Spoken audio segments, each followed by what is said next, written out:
السلام عليكم، أنا أحمد الإمام، والنهارده معانا سامح دعبس وهيكلمنا عن الطريق إزاي تتحول من developer إنك تبقى architect. لو أنت حتى developer ومش عاوز تبقى architect، هيفيدك إنك تعرف الarchitect ده بيعمل إيه، وإزاي الdeveloper محتاج يذاكر ويتعلم إيه عشان يقدر يوصل للlevel ده من المعرفة.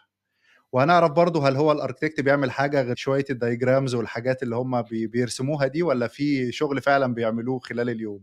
ازيك يا سامح عامل ايه؟ الحمد لله رب العالمين. ازيك يا احمد؟ انا مبسوط جدا ان انت معايا النهارده، انت من الناس اللي انا بتعلم منها جدا، حتى من زمان انا لقيت انت كنت عامل شير لفيديو كنت انت عامله من زمان، لقيت نفسي اوريدي كنت عامل له لايك وعامل له شير من كذا سنه. فانا متابعك من زمان وببقى يعني مبسوط جدا من الحاجات اللي انت بتعملها وفعلا بتفيد ناس كتير. عشان كده انا لما قررت ان احنا نتكلم عن الاركتكت فمش هلاقي حد احسن منك يكلمنا عن الموضوع ده. فمعلش بقى تضطر تعرف نفسك للناس وكده في الاول. الله يكرمك يا احمد، والله ده يسعدني يعني. طيب. انا اسمي سامح دابس، من الجيزه، تحديدا من سكان 6 اكتوبر، بس بره مصر بقالي تقريبا 8 سنين. اشتغلت متخرج من 2004، من هندسه حاسبات القاهره. وبعد كده دخلت الجيش لمدة سنة، واشتغلت بقى في شوية شركات كده كتير في مصر، وبقالي تقريبا 8 سنين شغال في السوفت وير اركتكشر والسوليوشن اركتكشر والحاجات المرتبطة بالكلام دوت. أنا حاليا في السعودية. وشغلي يعني زي ما قلت لك كده، يعني تراوح في آخر سنتين بالذات ما بين السوليوشن اركتكشر والديليفري مانجمنت، شوية كده وشوية كده رايح جاي بينهم يعني. بس ده باختصار، التفاصيل بقى أظن هتيجي إن شاء الله وإحنا بنتكلم يعني. لا حلو كده، هنحتاجك في فيديوهات تانية كتير في مواضيع تانية. فخد بالك بقى من الكلام اللي انت هتقوله، عشان كل كلام هتقوله هيبقى عليه فيديوهات تانية بعدين. طب ربنا آه، يستر. طيب خلينا ندخل على طول على الموضوع. قبل ما نتكلم عن السوفت وير اركتكتشر، قول لنا اصلا يعني ايه اركتكتشر؟ طيب. هو بص، موضوع السوفت وير اركتكشر يعني بصراحه في شائك شويه. لسبب، لا، لاكثر من سبب الحقيقه. ان رقم واحد، ان الاندستري بتاعتنا اتغيرت كتير من ساعه ما بدات الصناعه بتاعتنا بدات. فالتكنولوجيا اتغيرت، طبيعه احتياجات العمل اتغيرت. التسهيلات اللي جت في الاندستري بتاعتنا بقت تخلي حاجات ما كانتش يعني متوقعه او متاحه من سنين قريبه بقت متاحه جدا. بالعكس، الدنيا تجاوزت التوقعات وكل الاتجاهات اللي الناس كانوا رايحين فيها. فده ادى ان دور الاركتكشر بيتغير مع الوقت باستمرار. ده رقم واحد. رقم اتنين، ان كل مؤسسه بيبقى ليها احتياجات خاصه، ومفيش مؤسسه تشبه المؤسسه التانية، فدايما بيكون في الاركتكشر بيحددوا مينلي طبيعه المؤسسه اللي هو شغال فيها. ولكن نقدر نقول، يعني طبعا ده ادى ان مفيش اجماع على يعني ايه اركتكتشر، ويعني ايه السوليوشن اركتكت ده او السوفت وير اركتكت بيعمل ايه بالظبط. فبس في بعض المظاهر العامه اللي ممكن نقول انها يعني نقول دي من مواصفات الاركتكشر. فاحنا مش هنقول تعريف، ولكن هنقول بعض النقاط اللي ممكن نعتبرها ذات صله بموضوع الاركتكشر او الاركتكت بيهتم بيها. احنا دايما لما بنتكلم على الاركتكشر بصفه عامه بيكون عندنا الكلام هتلاقيه دايما بيجي على البيج ديسيجنز، الاكسبنسيف ديسيجنز. سواء اكسبنسيف دي من ناحيه الفلوس، من ناحيه الوقت. احنا بنتكلم مثلا قرارات اركتكشر ممكن تكلف شهور، سنين، تاثيرها يمتد لفترات طويله جدا. يعني في سيستمز مثلا شغالين عليها دلوقتي بقى لها 10 15 و20 سنه شغاله. فدي بالظبط. في اركتكشر حصل فيه انفستمنت فيها عشان تفضل مستمره الوقت ده كله. بالظبط. فرقم واحد بنتكلم على الاكسبنسيف او البيج ديسيجنز. رقم اتنين، دايما هتلاقينا بنتكلم على الشيب او الستراكشر بتاع السوليوشن. والشيب دوت ممكن نتكلم فيه. احنا بنتكلم برضو تلاقي مع الشيب تلاقي ناس بيتكلموا على الباوندريز. طيب الباوندريز ديت شكل السوليوشن من جوه نفسه. انا عندي ابلكيشن بقسمه من جوه ازاي، الستراكشر بتاعه ايه. سواء فيرتيكالي او هوريزونتالي احنا يعني بنتكلم. مم. الاركتكتشر ده هو شكل الابلكيشن بتاعي او الكومبوننتس، هو مكون من ايه وتوزيعهم عامل ازاي؟ بالظبط. فاحنا هتلاقي نفس الناس بقى بيتكلموا بالظبط. طبعا هقسم السوليوشن بتاعي كمستوى لايرز مثلا، بالذات اللي شغالين حاجات ويب ابلكيشنز او انتربرايز ابلكيشنز، اللاير ده اركتكشر ده الديفولت عندهم. فتلاقينا بنقسم السوليوشن بتاعنا من فوق لتحت او من تحت لفوق ازاي. دي طريقه في الاستراكشر. الطريقه الثانيه اللي هي من بالعرض بقى، سواء بقى موديولز او الموضه الجديده المايكرو سيرفيسز الى اخره. فده كل ده يندرج تحت موضوع الاستراكشر. من الناس اللي بيتكلموا برضو في الحاجات اللي بيتكلموا عليها في الاركتكتشر، اللي هي يعني في كلمه مشهوره سمعتها من سايمون براون، والاسم ده ممكن تسمعه كمان شويه يعني تاني. بيتكلم بيقول ان سوفت وير اركتكتشر از اباوت ستراكشر اند فيجن. السولوشن شكله ايه دلوقتي وهو رايح فين. طب رايح فين دي بقى هتلاقيه في اكتر نقطه بيشتغل فيها الاركتكت او بيهتم بيها هي النون فانكشن ريكويرمنتس. وشكل النون فانكشن ريكويرمنت زي مثلا performance اللي هي دايما بتنتهي بايتيليتي، حتى بيسموها ايتيليتي اتريبيوتس او architecture characteristics. الاشهر الامثله البرفورمانس، السكيورتي، اليوزابيلتي حتى بتندرج تحت النون فانكشن ريكويرمنتس. هتلاقي عندك برضو السكيلابيلتي، افيلابيلتي، كل الحاجات دي طيب من الحاجات اللي بيهتم بيها الاركتكت. انت بتقول ان دي الحاجات اللي انا محتاجها عشان الابليكيشن يبقى شغال، لازم دي الحاجات الاساسيه للابليكيشن لازم تبقى موجوده فيه. انت ذكرت كذا حاجه، ذكرت السكيورتي، ممكن تعيدهم تاني برضو بحيث الناس تبقى يعني عارفه احنا بنتكلم عن ايه بالظبط؟ طيب احنا هنيجي دلوقتي يعني بعد ما نعرف الاركتكشر هنتكلم على البروسيس بتاعت الاركتكشر وازاي بنطلع الاركتكشر دوت، هنتكلم بالتفصيل شويه. بس انا يعني خلينا برضو نقول المقدمه هنا ونكستند بعدين لما نوصل لمرحله البروسيس. في تمام. بعض في عندنا فانكشنال ريكويرمنتس ونون فانكشنال ريكويرمنتس. الفانكشنال بالظبط. ريكويرمنتس هي ايه البيزنس اللي انا محتاج اوصل له، انا عايز اعمل بالظبط. ايه، اللي هي بالظبط. الوات زي ما بيقولوا يعني. طيب بالظبط. النون فانكشنال ريكويرمنتس هي حاجات برضو مهمه عشان بس اقدر السيستم اشتغل يشتغل من كويس. غيرها، بس اقدر اشتغل من غيرها مش اساسيه يعني. طيب ما بقدرش اقول كده، ولكن الاركيتكت دوره ان هو يطلع الحاجات المهمه دي. السيستم هيشتغل فانكشنالي من غيرها، بس هتزعل كتير اه كمان يعني بالظبط. لو انت مش واخد بالك من الحاجات دي. ومش كل الحاجات دي بنفس الاهميه في كل السولوشنز. في سولوشنز اللي بتركز على السكيورتي، سولوشنز بتركز على البرفورمانس، حاجات على الافيلابيلتي الى اخره. هنيجي كمان شويه ان شاء الله للتفصيل ده. على حسب نوع تمام، البيزنس انت قصدك، لو هو بالظبط. البرودكت نفسه ده الهدف منه حاجه معينه، فمثلا الاهتمام الاول بالنسبه له سي انت بنك مثلا، فانت الاهتمام الاول للسكيورتي عندك رقم واحد، مثلا وهكذا.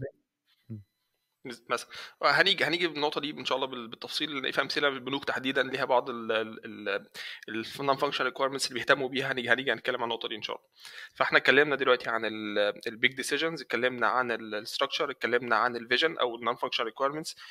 الحاجه تاني برضو هتلاقي اللي بيهتموا بيها. فاكر انت الكتاب، كان في كتاب مشهور جدا من فتره ولحد دلوقتي يعتبر من اشهر الكتب، اللي هو عادات النجاح السبع. اه كان ستيفن كوفي كان بيتكلم على اللي هو اسمه ايزنهاور ماتريكس. اللي هو عارف انت عمل ماتريكس كده، جدول فيه اربع مربعات.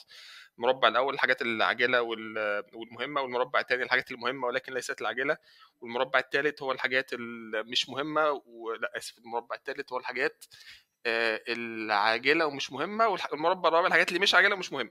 تحديد فخلينا نقول الاولويات. تحديد الاولويات. فاحنا هنقول الاركتكت من ضمن الحاجات اللي بيركز فيها الحاجات المهمه التي ليست عاجله. فهو تلاقيه دايما سابق بخطوه للتيم شويه، بيفكر في حاجات قدام شويه صغيرين، عشان كمان شويه يساعد الفريق ان البرودكت يكبر والفريق يشتغل بصوره احسن. كل ده معظم الحاجات دي تندرج تحت النون فانكشن ريكويرمنتس برضه. بس دي تصور الناس بيبصوا للاركتكشر منين. هتلاقي من الحاجات التانية اللي بيبص على الاركتكشر برضو ان في دايما بالذات لما تكون مؤسسات كبيره بيبقى في عندي فريق المسؤول عن الاستراتيجي وفريق مسؤول عن ديليفري. طيب في فجوه بينهم، يعني الناس دي بتبص بتحلم بعيد قوي، والناس دي باصه تحت رجليها، واهم حاجه ان انا اسلم بكره، ماليش دعوه وليذهب كل شيء اخر الى الجحيم. فمين بقى يقف في النص يظبط الكلام دوت؟ غالبا ده بيبقى رول من رولز الاركتكت حسب هو بيعمل ايه يعني. فخلينا نقول هنا ان احد ادوار الاركتكتشر هو وظيفته ان هو يحقق البيزنس استراتيجي، والاركتكت دوره من ضمن الادوار بتاعته ان هو يحقق هذه الاستراتيجي بتاعه البيزنس. تمام. يعني تقريبا دي اهم الافكار اللي بيتكلموا فيها في يعني ايه اركتكتشر. طيب ايه الفرق بقى بين بين الاركتكتشر والديزاين؟ يعني دايما بتلاقي الكلمتين دول بيبقوا جايين مع بعض، واوقات الناس بتتلخبط ما بينهم. ايه الفرق ما بينهم؟ طيب هو اي اركتكتشر هو ديزاين في الاخر، ولكن خلينا نقول يعني فده هينبني عليه حاجتين الحقيقه. رقم واحد ان كل الحاجات اللي هتتعلمها في السوفت وير ديزاين والسوفت وير انجينيرنج هتقدر تستفيد منها في الاركتكتشر. على سبيل المثال خلينا ناخد حاجات مشهوره زي مثلا السيبريشن اوف كونسيرنز. هتلاقي عندك لما تعمل موديولز ولايرز بتحط كونسيرن معين خاص باللاير دي او الموديول دوت في اللاير دي او في الموديول ده. فده كونسبت من الديزاين هتطبقه على الاركتكتشر. هتلاقي عندك مثلا الديبندنس انجكشن او الانفرجن اوف كنترول. لما تيجي تطبقه على الاركتكتشر هتلاقي اللاير ده اركتكتشر بقى اسمه سبحان الله بقدره قادر كده بقى اسمه اونيون اركتكتشر او كلين اركتكتشر، عشان طبقت برنسبل واحد بس من السوفت وير انجينيرنج وهكذا. فهتلاقي اي حاجه انت بتستخدمها في الديزاين هتطبقها على الاركتكتشر. طب ايه الفرق بينهم؟ القرارات الكبيره نقدر نعتبرها اركتكتشر، القرارات الصغيره نعتبرها ديزاين. يعني الاكسبنسيف ديسيجنز، اي حاجه ستؤثر على عمر، على يعني تاثيرها ممتد شويه من الوقت، من الفلوس، مع عدد الريسورسز اللي هتشتغل فيها، ده ممكن نصنفه ان هو اركتكتشر. اي حاجه صغيره بنتكلم على مستوى الكلاس وشويه الكلاسز اللي حواليهم واللايبرز والحاجات الصغيره دي ممكن نعتبرها ديزاين. بس في الاخر الديزاين الاركتكتشر هو ديزاين وليس العكس. تمام. يعني الديزاين تقدر تقول ان هو على الكود ليفل يعني وامبلمنتيشن ليفل اكتر. بالظبط، نقدر نقول كده. تمام. طب ايه بقى، انت طبعا اتكلمت ذكرت الحاجات دي في النص عن العوامل اللي بتحدد شكل الاركتكتشر، انت اوريدي ذكرت منها، فهل ممكن نتكلم عنها في نقاط بحيث تبقى واضحه للناس؟ طيب خلينا نقول هنأسيوم اسامبشن دلوقتي ان انا عندي سيستم جديد هعمله فروم سكراتش، ونبتدي نتكلم عن ما يسمى بالاركتكتشر درايفرز. او طيب خلينا قبل ما نقول الكلام دوت خلينا نقول ان انا الاركتكتشر بروسيس هي بروسيس. اي حد داخل هندسه اكيد سمع كلمه بروسيس ديت. انا عندي انبوتس وعندي اوتبوتس وعندي حاجه بتحصل في النص فبيطلع لي ريزلتس من الانبوتس ديت. تمام. فاحنا عندنا هنتكلم دلوقتي على الانبوتس واحنا بنعمل ايه، وبعد كده ايه الاوتبوتس اللي بنطلع منها في الاركتكتشر. فهنتكلم باول حاجه اللي هي الانبوتس اللي هي الاركتكتشر درايفرز. انا لما عايز اشتغل في سيستم جديد فروم سكراتش دلوقتي، فاول حاجه ببص عليها طبعا ودي ناس كتير للاسف ما بتاخدش بالها منها، ان انا لازم اكون فاهم البيزنس كويس جدا جدا جدا. يعني انا دايما عندي مشكله رئيسيه او مشكلتين مشهورين جدا في الصناعه بتاعتنا. اول حاجه ان انا ببني الحاجات الغلط، وتاني حاجه ان انا ببنيها بطريقه خاطئه. ف يعني صدق الله تصدق الخطا الاشهر ان انا ببني الحاجات الخطا. يعني انا شفت ديفلوبرز كتير وسينيورز وبيبداوا شغل من غير ما يقروا البيزنس دوكيمنت. طب هتوصل يعني هتعرف منين انت عملت الكلام الصح؟ يقول لك انا سمعت البي اي بيقول الكلام دوت. لا، في كلام مكتوب عمر البي اي ما يقوله لك، هو اكيد نسيه. ففي الاخر الكلام المكتوب مهم جدا، لازم تبقى فاهم البيزنس كويس جدا. لو في حاجه البي اي ما قالهاش اساله، اتاكد انك فاهم البيزنس كله قبل ما تبدا شغل بقدر المستطاع. طبعا في حاجات اكيد هتطلع لك جابس وانت شغال، بس لازم بالظبط. تفهم البيزنس كويس جدا. طيب ده بالظبط. معنى ايه بقى تاثير الكلام دوت على الاركتكتشر؟ ايه عندنا؟ اول حاجه ما تسمى بال architecture significant requirements او architecture significant function requirements. انا مش هينفع اخد اي قرار في الاركتكتشر من غير ما يكون فاهم البيزنس. طيب في بقى بعض حاجات في البيزنس كمان بتنعكس بصوره مباشره على القرارات الاستراتيجيه بتاعه الاركتكتشر. زي ايه؟ تعال ناخد مثال. اسيوم ان انا عندي سوليوشن موجود بالفعل وشغال حلو. انا عايز اعمل ريفامبنج للسوليوشن ده، هعيده وابنيه من اول وجديد بطريقه او باخرى يعني، بغض النظر ليه؟ عن الاسم. يعني ليه انا عايز اعمل كده؟ مثلا تكنولوجي مثلا بقت ليجاسي، او ما بقاش فيه ريسورسز شغالين بيها، او سيستم يعني خربان خالص. فهنتكلم طبعا في خطا شائع في حته هنتكلم فيه كمان شويه، بس خلينا نقول دلوقتي اسيوم ان احنا قررنا ان احنا قررنا ده. محتاجين ان احنا نعمل شويه مودرنايزيشن للسوليوشن دوت. طيب اول قرار هاخده مش هينفع اهد واقف السيستم وابني فروم سكراتش، محدش هيستناك للكلام دوت. فانت غالبا من القرارات اللي هتاخدها انك تعمل سيستم شغال بجانب السيستم الموجود دلوقتي. طيب بسم الله الرحمن الرحيم، هتعمل ايه في الداتابيز؟ طب ازاي تو سيستمز هيكلموا مع بعض؟ دي قرارات اركتكتشر صريحه. فلازم فانت عندك فانكشن ريكويرمنت هنا ان السيستمين يكونوا شغالين مع بعض. فهاو يو ويل دو ذس تكنيكالي، ده قرار اركتكتشر. طيب عندك مثلا ناخد البنوك بما اننا اتكلمنا عنه من شويه. انا عندي مثلا تخيل انا بسحب من المكنه ودخلت الكارت بتاعي وسحبت فلوس، وبعدين قال لي تمام الفلوس اتسحبت وما طلعليش حاجه من المكنه. ففي بعض الاوبريشنز ما ينفعش تفيل، ما ينفعش تفيل. طب هاندل الكلام ده ازاي؟ في شغل اركتكتشر هيجي هنا. تخيل ان انا هيقول موضوع البنوك مثلا زي ما انت اتفضلت عليه كومبلاينس وسكيورتي عاليه جدا، ده كده باي ديفولت. فده هينعكس مباشره على ده فانكشن ريكويرمنتس، هتنعكس مباشره على الاركتكتشر الاركتكتشر بتاعك. تمام. تخيل ان انا عندي اصلا انا مثلا بعمل سوفت وير بتاع سكيورتي، اصلا انا بعمل مثلا سوفت وير زي اوكتا مثلا اللي كان شغال فيها محمد الشريف، هو بتاع تمام. سكيورتي اصلا، فهي السوليوشن بتاعه كله طبعا هو ساعتها أيوه. ده بزنس ريكويرمنت، بس هو يعني دخلوا في بعض كده نون فانكشنال ريكويرمنتس مع بعض أيوه. وهكذا. فانا اول حاجه عندي لازم اركز عليها هي السيجنيفيكانت فانكشنال ريكويرمنتس، لان دي بتؤثر بصوره مباشره على النون فانكشنال ريكويرمنتس بتاعتي. طيب ازاي هعرف الكلام دوت؟ لازم افهم البيزنس كله، لازم ابتدي اسمع البيزنس لو في اي دوكيمنت اقراها كلها، وابتدي هايلايت بقى الحاجات المهمه بالنسبه لي. وبرده في سؤال شائع هنا، اعرف لغايه قد ايه من البيزنس؟ ده مورز بيتر، كل ما تعرف اكتر ده هيسهل لك اكتر انك تشتغل في السوليوشن دوت. تمام. تمام. طيب رقم 2 هنخش بقى في النون فانكشنال ريكويرمنتس نفسها بقى. طيب السيستم دوت هل هو سيستم داخلي ولا will be exposed to the public؟ طب السيستم مثلا شغال في اوروبا، فموضوع الجي دي ار بي والكلام دوت لازم اخد بالي منه ولا لا؟ لو هو exposed بره، هل انا معايا sensitive information محتاج احافظ على البرايفسي بتاعت اليوزر ولا لا؟ هل مثلا بس هل هو يعني هل في ابلكيشنز مش مهمه بالنسبه لها البرايفسي يعني بتاعت اليوزر قصدك، ولا قصدك لا على حسب كتير. البلد واهتمامها يعني؟ خلاص مش هتكلم في السياسه بقى عشان ايه ما نزعلش تمام. بعض. تمام. تمام.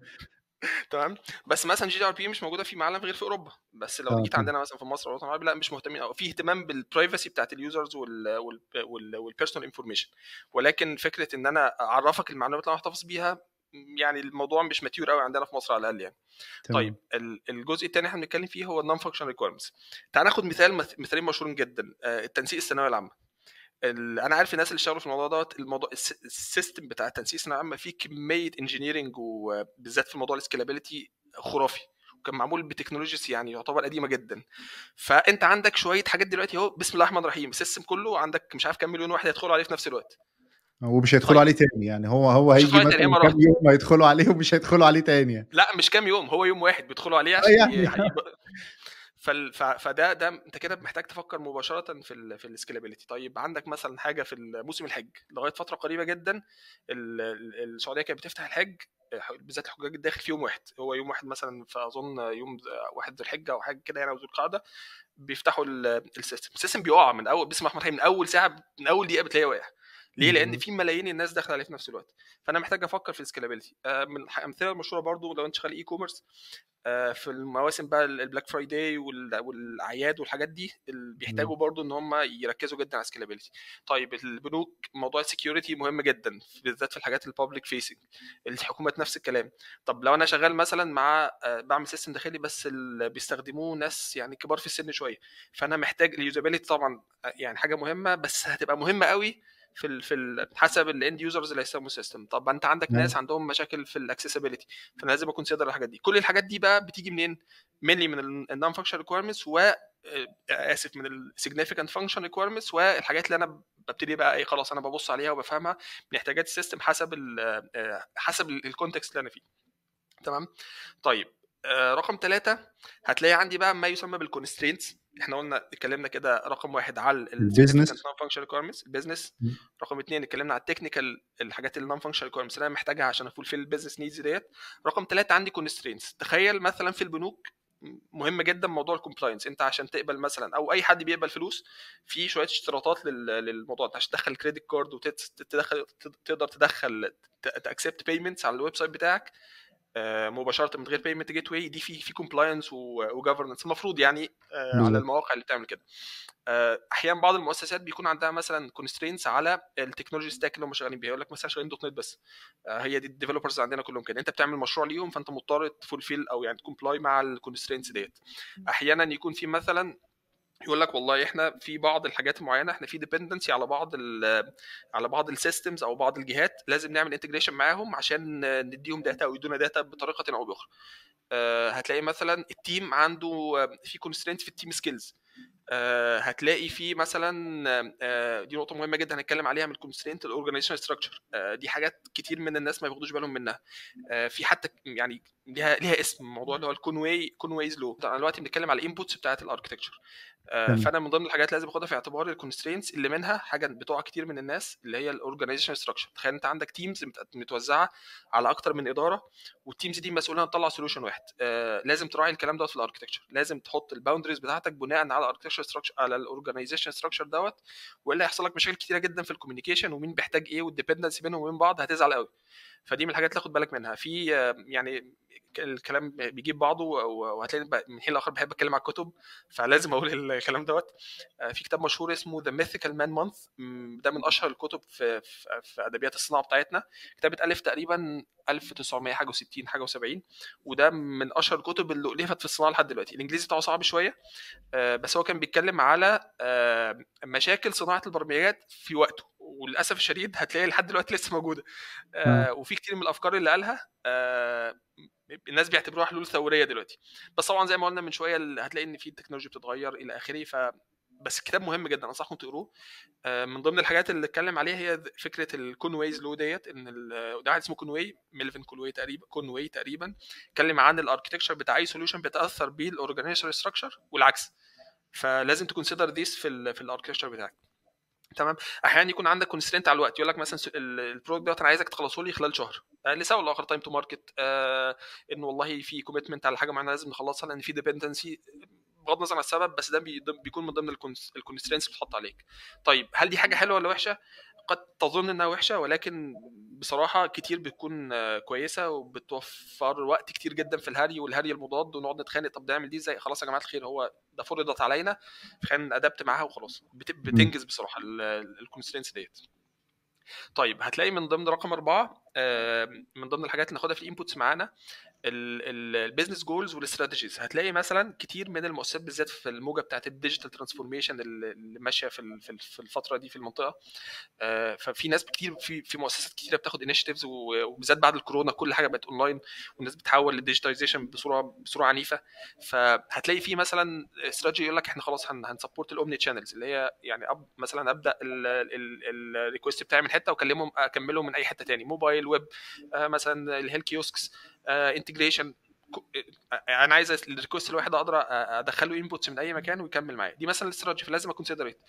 فكره تحول الكلاود والكلاود نيتيف اركتكتشرز، طبعا الدرايفر الاساسي ان انا اكون كلاود، وادعم بقى الباكج اللي بتيجي معاها، زي مثلا الاوتو سكيلينج والالاستيسيتي الى اخره. في مؤسسات بتتوجه للتوجه دوت. طيب انا لازم اعمل حسابي من الكلام دلوقتي، يعني زي ايه؟ مثلا انا عندي دلوقتي هعمل سولوشن، فلازم يعني اختار تكنولوجيز تكون فريندلي مع التوجهات ديت. مثلا يقول لك احنا رايحين ان كل حاجه تبقى موبايل فريندلي او موبايل فيرست او اي بي اي سنتريك، فالكلام ده كله لازم اخده في حسباني. في مؤسسات مثلا هنا كتير في السعوديه يقول لك انت في فرض عليك كده ان السولوشنز كلها تكون 3 تير اركتكتشر، فانا دي كلها كونسترينتس محطوطه عليا، او فلازم اخد بالي منها. تمام. ممكن توضح 3 تيرز عشان لو معانا حد مش عارف؟ طيب احنا في هنا بنتكلم على عندنا حاجه اسمها لايرز وتيرز. لايرز يعني طبقات من السوليوشن فوق بعضها، كل حاجه كل لاير بتكلم اللي تحتها او اللي تحتها بس. في بعض الفليفرز في الامبلمنتيشن، بس بصفه عامه هي لوجيكال فيرتيكال سيبريشن، يعني لاير من الابلكيشن بتكلم اللاير اللي تحتها، بتكلم اللاير اللي تحتها، دي لوجيكال. يعني في الاخر السوليوشن كله هيران في بروسيس واحده في الران تايم. التيرز هي لايرز، ولكنها الايزوليشن دوت فيزيكالي، بمعنى ان كل لاير من دول هي شغاله في بروسيس لوحدها، بتكلم اللاير الثانيه هي في بروسيس ثانيه. ممكن يكون البروسيسز ديت على نفس الماشين، وممكن يكون على ديفرنت ماشينز. ده اسمه 3 تير اركتكشر. اشهر حاجه ان يبقى عندك مثلا فرونت اند ابلكيشن بيكلم ويب سيرفيس بيكلم داتابيس. بالظبط. ده من اشهر ده ابسط حاجه. في ان تير بقى، يعني ممكن ازود لايرز ثانيه، بس يعني ده الاكثر شيوعا هو اللي انا قلت عليه ده. تمام. طيب بعد كده بيكون عندي ريسكس. ريسك زي ايه؟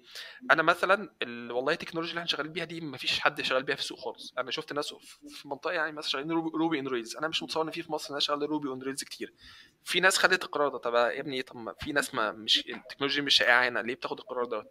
فلازم نكونسيدر الحاجات دي في الريسكس اللي عندي. زي مثلا ان التيم مستواه ضعيف شويه، فانا لازم في مثل عربي يقول لك القافله تسير على العرجاء. انت لازم تعمل حساب اضعف واحد في الفريق عشان ده هيعطلك. فدي ده ريسك لازم تكونسيدر. هتلاقي مثلا في مثلا البيزنس ده جديد عندي تماما، انا ما اعرفش عنه حاجه خالص، فده ريسك لازم تاخده في حسبانك.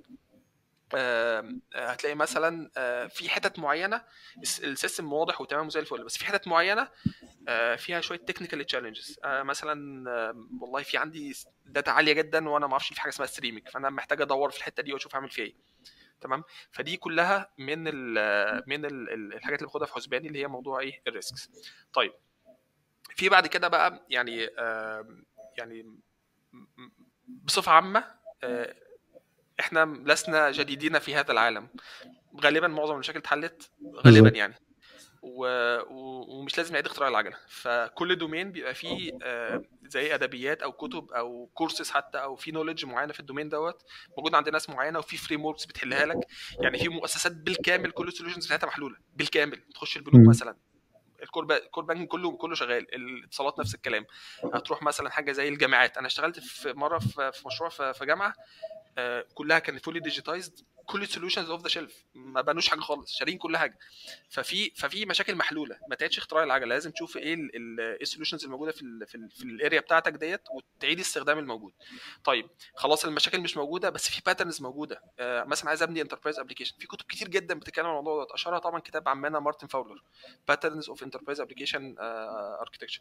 مثلا السوليوشن عندي دلوقتي انتجريشن، مشاكل الانتجريشن يا جماعه الخير اتحلت من 20 سنه، خلاص الكلام ده كله اتكتب قبل كده يعني. فما تعيدش اختراع العجله، وشوف ايه الحاجات اللي الناس بيتكلموا فيها. حتى في باترنز للاناليسيس، يعني مارتن فاولر عمل كتاب اسمه اناليسيس باترنز.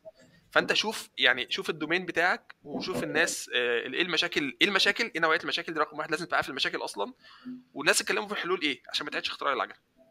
تمام. عندك مثلا زي سيستم فيه داتا كتيره وهتحتاج نوسيك، والكتاب اللي انت بتشرحه داتا الداتا انتنسيف انتنسي. ابلكيشنز. المشاكل يا جماعه محلوله والله، بس انتوا دوروا بس. بالظبط. فدي كان اهم الست سبع نقاط اللي هم الاساسيين اللي احنا بنعتبرهم انبوتس في الاركتكشر. طيب كده احنا خلصنا ايه فكره الانبوتس. طب ازاي بقى بعمل ايه في الكلام دوت؟ طيب احنا اتكلمنا على المشاكل المعروفه وكل الانبوتس ديت. الاوتبوتس بقى عشان اسف، عشان نعمل البروسيسنج للكلام دوت لازم يكون عندي شويه نوليدج بقدر ابروسيس بيها المعلومات دي كلها. يعني في الاخر انا طلعت شويه معلومات فيها انبوتس، طب ازاي بقى اعالج الكلام دوت؟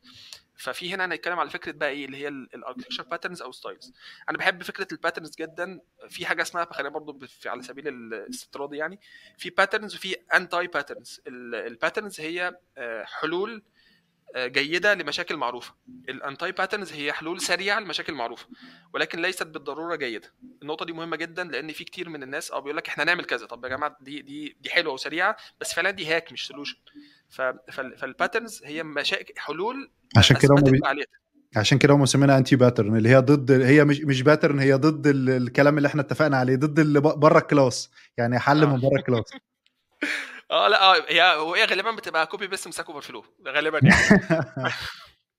بس فهي بس هي فكره. الانتي باترن زي ما انت كنت بتقول، ان بيبقى فيه زي كونسترين علينا، ممكن الوقت ممكن غيره، فانا خلاص أنا مش لازم امشي بقى على الكتاب زي ما بيقولوا، فهضطر اخد السكه دي عشان تنجزني وهكذا يعني. فهي طيب ليها فايده برضو في اوقات معينه يعني. خلينا كويس احنا فتحنا الموضوع دوت. فكره البيست براكتسيز هي ليست دائما بيست براكتسيز لكل الكونتكست. بالظبط. السياق مهم جدا. انا بعمل كراد ابلكيشن، ما اروحش اطبق عليه دومين دريفن ديزاين، دونت ميك اني سنس بصراحه يعني. بالظبط. ففكره الكومبلكسيتي من الليفل، اي حاجه انا بحطها في السوليوشن بتاعي هي ليفل اوف كومبلكسيتي. فانا لازم تكون مبرره. ان انا ابلاي كل الباترنز اللي انا عارفها او كل البيست براكتسيز، فعلا يا جماعه الخير احنا كده بنطلع يعني سوليوشن مشوه وصعب جدا الاستخدام. انا عندنا يعني احد السوليوشنز اللي اشتغلت فيها مؤخرا سوليوشن بسيط جدا، عامل فيه كميه اوفر انجينيرنج ومعتمد على ريفليكشن بصوره عنيفه. يا ابن الحلال ما تلعب السهله، مش مستاهله خالص والله الكلام دوت. بنحب فالنقطه دي نطبق مهمه جدا. اللي بنقراه يعني، واي حاجه بنقراها بنروح نرزعها في الابلكيشن على طول. للاسف شديد. دي في هنا للاسف تصور خاطئ ان الناس محتاجه، انت بتطبق الحاجه عشان تتعلمها، مش عشان المؤسسه تستفيد من الحاجه دي. ده بالظبط. التصور ده للاسف محتاجين نصلحه يعني مع الناس يعني. طيب احنا كنا بنتكلم على الباترنز، في حاجه اسمها اركتكتشر باترنز او ستايلز. في ناس بيفرقوا بينهم، بس انا بصراحه لا يبدو لي ان في فرق بينهم كبير. ودايما هنقارنه دلوقتي بين الديزاين باترنز، في اركتكتشر باترنز او ستايلز وفي ديزاين باترنز. فاحنا هنا بنقول زي ما قلنا الفرق بين الديزاين والاركتكتشر هو الفرق بين الديزاين باترنز والاركتكتشر باترنز هو بالظبط. الديزاين باترنز بتتكلم على مشاكل جزئيه صغيره على مستوى الكلاسز عاده. الاركتكتشر باترن بيتكلم على مستوى الاستراكشر كله. فتخيل مثلا بتكلم ريست از اركتكتشر ستايل، هتلاقيه بيأثر في الاركتكتشر كله. وهتلاقي ده بيتكلم في السكيلابيلتي، وده بيديك تبقى الاكسبوجر بتاعك الى اخره، بيتكلم في كلام كبير. انما الديزاين باترن بيقول لك والله الكلاس دي بنعمل لها كونستراكشن بالطريقه الفلانيه، البيهيفير بتاعها الميثود دي بتكون كذا، حاجات صغننه خالص يعني. فهو ده الفرق بين الاركتكتشر ديزاين اركتكتشر باترن والديزاين باترن. تمام. في مقوله هنا يعني لطيفه برضو. للتوضيح يعني هو الdesign pattern بيبقى على مستوى الكود، هو أنت الكود بتاعك بالشكل ده عاوز تنظّمه بحيث تسهّل على الناس إنها تmaintain الكود ده، إنّما الarchitecture pattern بتبقى حاجة على مستوى الhigh level بتاع الapplication ككُل، محتاج بقى تضيف component يحل مشكلة، محتاج تشيل component عامل مشكلة وهكذا يعني. بالضبط، الله يفتح عليك. هنا في برضه يعني في quote لطيفة جدًا بتقول all designs are redesigns. ودي برضه على نفس السياق اللي إحنا بنتكلم فيه، إن معظم المشاكل اتحلت، يعني أنت مش جايب الجديد. فأنا لو architect أنا رقم 1 أول ما تقابلني مشكلة أروح أدوّر على حل، لإن غالبًا في حل، غالبًا الناس عملت الحل ده بكذا طريقة، فأنت اختار الطريقة اللي تناسبك، فما تحاولش أنت تقول لأ أنا هاجرّب أنا أعمل حل جديد يعني. صح، بس هاعمل عليه تعديل صغير. أنت لمّا نيجي يعني هو الكلام هييجي على النقطة دي، بس فكرة إن أنت أصلًا تبقى عارف المشاكل مش عارف الحلول. أنا يهمني إنك تتعلم المشاكل، دي أكثر أهمية من إنك تتعلم الحلول. لمّا تعرف المشاكل هتعرف تدوّر على حلولها فين. بالضبط. إنما أنا كتير من يعني هنتكلم عن النقطة دي إن شاء الله بالتفصيل، بس خلّينا نقول بس يعني مقدمة ليها دلوقتي. أكبر المشاكل اللي بتقابلك، يعني حتى زمان كانوا بيقولوا نصف العلم معرفة مظان العلم. مظان العلم يعني الأماكن التي يظن أن تجد فيها الإجابة. الشيخ جوجل يعني زي ما بيقولوا. فبس ده مش هينفعنا كتير، لانك كتير من الاحيان مش هتعرف توصف المشكله، مش هتعرف توصف له انا عايز اعمل. تخيل عندك مشكله ديزاين، هتوصفها ازاي؟ كتير بالضبط. مش هتعرف، لان مش ايرور هتاخده كوبي بيست وتدور على سوليوشن. فانت لازم عارف المشاكل اصلا. ولازم تبقى عارف المشكلة واسمها، بحيث تقدر تsearch باسم المشكلة، فأنت بالظبط، لو مش ده عارف يبقى انت كده الpattern بتاع ممتاز. المشكلة، فأنت هتروح تsearch على إيه؟ يعني أنت هتكتب له كلمة هو هيبقى عارف أنت مشكلتك كذا، كذا، إنما لو أنت مش عارف الاسم، فأنت هتقعد تكتب موضوع تعبير وما فيش حد هيفهم أنت عايز إيه في الآخر. بالضبط، وأنت مش هتعرف تعبّر عنه، وما حدش فعلًا هيعرف يفهم اللي أنت بتقول عليه زي ما أنت اتفضلت. ففعلًا فكرة إن أنا أبقى عارف المشاكل وعارف أساميها في غاية الأهمية. هتوفّر عليك وقت وأنت بتدوّر على الحلول، هتوفّر عليك وقت وأنت بتتكلم مع زملائك في العمل. مهمة جدًا، جدًا، جدًا. أيوه، حتى طيب. في الdesign pattern نفسه أهم من إنك تعرف الsolution إنك تبقى عارف إيه المشكلة اللي الsolution ده بيحلها. ما بالضبط. يعني معظم الناس حتى بالاقيها وهي بتشرح الdesign pattern بيدخل يقول لك الdesign pattern ده شكله كذا، أيوه يا حبيبي إيه المشكلة؟ ده ليه أنت عملت الشكل ده؟ إيه المشكلة اللي كانت عندي في الكود وأنت جيت حليتها؟ يعني إمم. المهم دايمًا في شغلنا أنا شايف أهم حاجة إنك تتعلم أو تفهم إيه المشكلة الأول، بحيث تبقى فاهم إيه الحلول المتاحة دي وكل حل بيحل إيه بالضبط، مش مجرد داخل بتتعلم حلول يعني. متّفق تمامًا، متّفق تمامًا. طيب، فإحنا قُلنا من ضمن الحاجات المهارات المهمة بقى جدًا دلوقتي عشان تprocess الinputs اللي عندك، إنك تبقى عارف إيه الpatterns اللي موجودة في الindustry ديّة بصفة عامة، في الindustry بصفة عامة، وفي الحتّة دي بصفة عامة. والpatterns دي قُلنا أي حاجة هتتعلمها في الsoftware engineering أو الdesign هتفيدك في الarchitecture. تمام؟ فأنت لازم تبقى عارف الdesign إمم. patterns والobject oriented programming وكل الليلة دي كلّها. طيب، فانا عندي باترنز عاديه خالص، مثلا انتربرايز باترنز، انتجريشن باترنز، الحاجات اللي بتتعامل مع الداتا انتنسيف ابلكيشنز مثلا.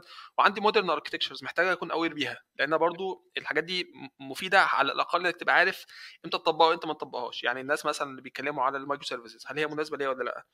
كتير هتلاقيها مش مناسبه، بس لازم تكون عارفها. مثلا مثلا الدومين دريفن ديزاين ده مهم، مهم جدا. انا رايي ده عايز تتعلم مودرن اركتكتشر لازم تبدا من الدومين دريفن ديزاين، ايفنت دريفن اركتكتشرز. تاخد فكره عن النو سيكوال داتابيس. الحاجات دي مهمه جدا، تبقى عارف ايه الحلول، ايه المشاكل، وايه الحلول اللي بتحل المشاكل ديت حتى لو ما عندكش هاندز اون فيها. تمام. طيب، احنا دلوقتي اتكلمنا عن الاركتكتشر دوت، قلنا عندي بروسيس، في انبوتس واوتبوتس، وبيحصل بروسيس في النص، بروسيسنج في النص، ده كنترول سيستم زي اللي خدناه في الكليه.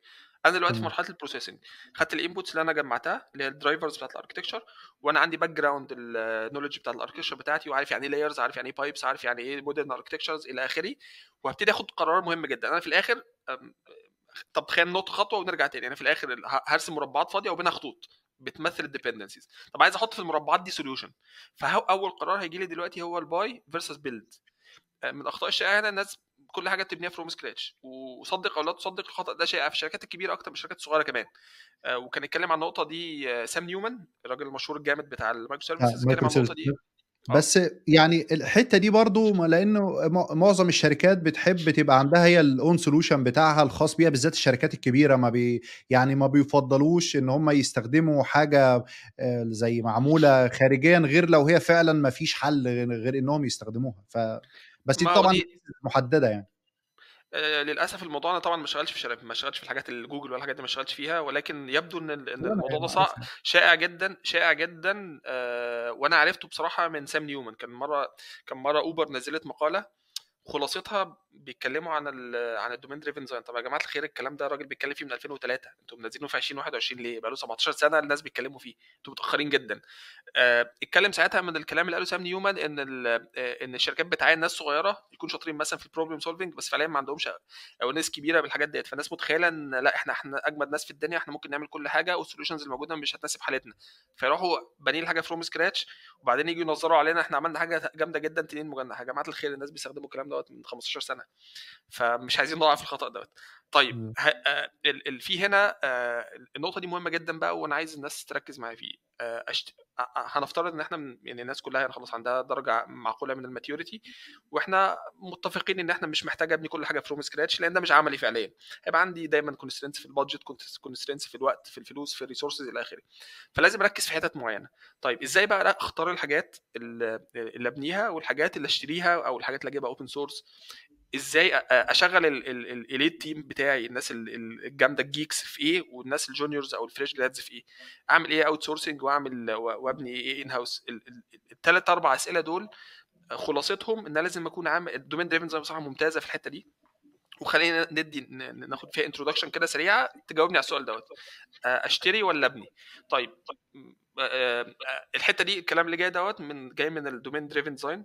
هم كانوا بيتكلموا على ان انا لما يكون عندي دومين، يعني بزنس دومين، انا محتاج اقسمه لسب دومينز. سب دومينز هي خلينا نقول هقسم البيزنس بتاعي لاجزاء عشان اعرف يعني فرق تسد، يعني اقسمه لحتت صغيره عشان اعرف اتعامل مع كل حته بعدها. فاول سب دومين عندي هو الكور دومين، وده يمثل الحاجه اللي هي تمثل كومبيتيتيف ادفانتج عندي مختلفه بيني وبين المنافسين. الحاجه الكور اللي هي سبب بيزنس. وجود الكور بيزنس، هي سبب وجود المؤسسه. الحاجه اللي من غيرها انا ماليش، يعني مش لازم. البيزنس ده ملوش لازمه.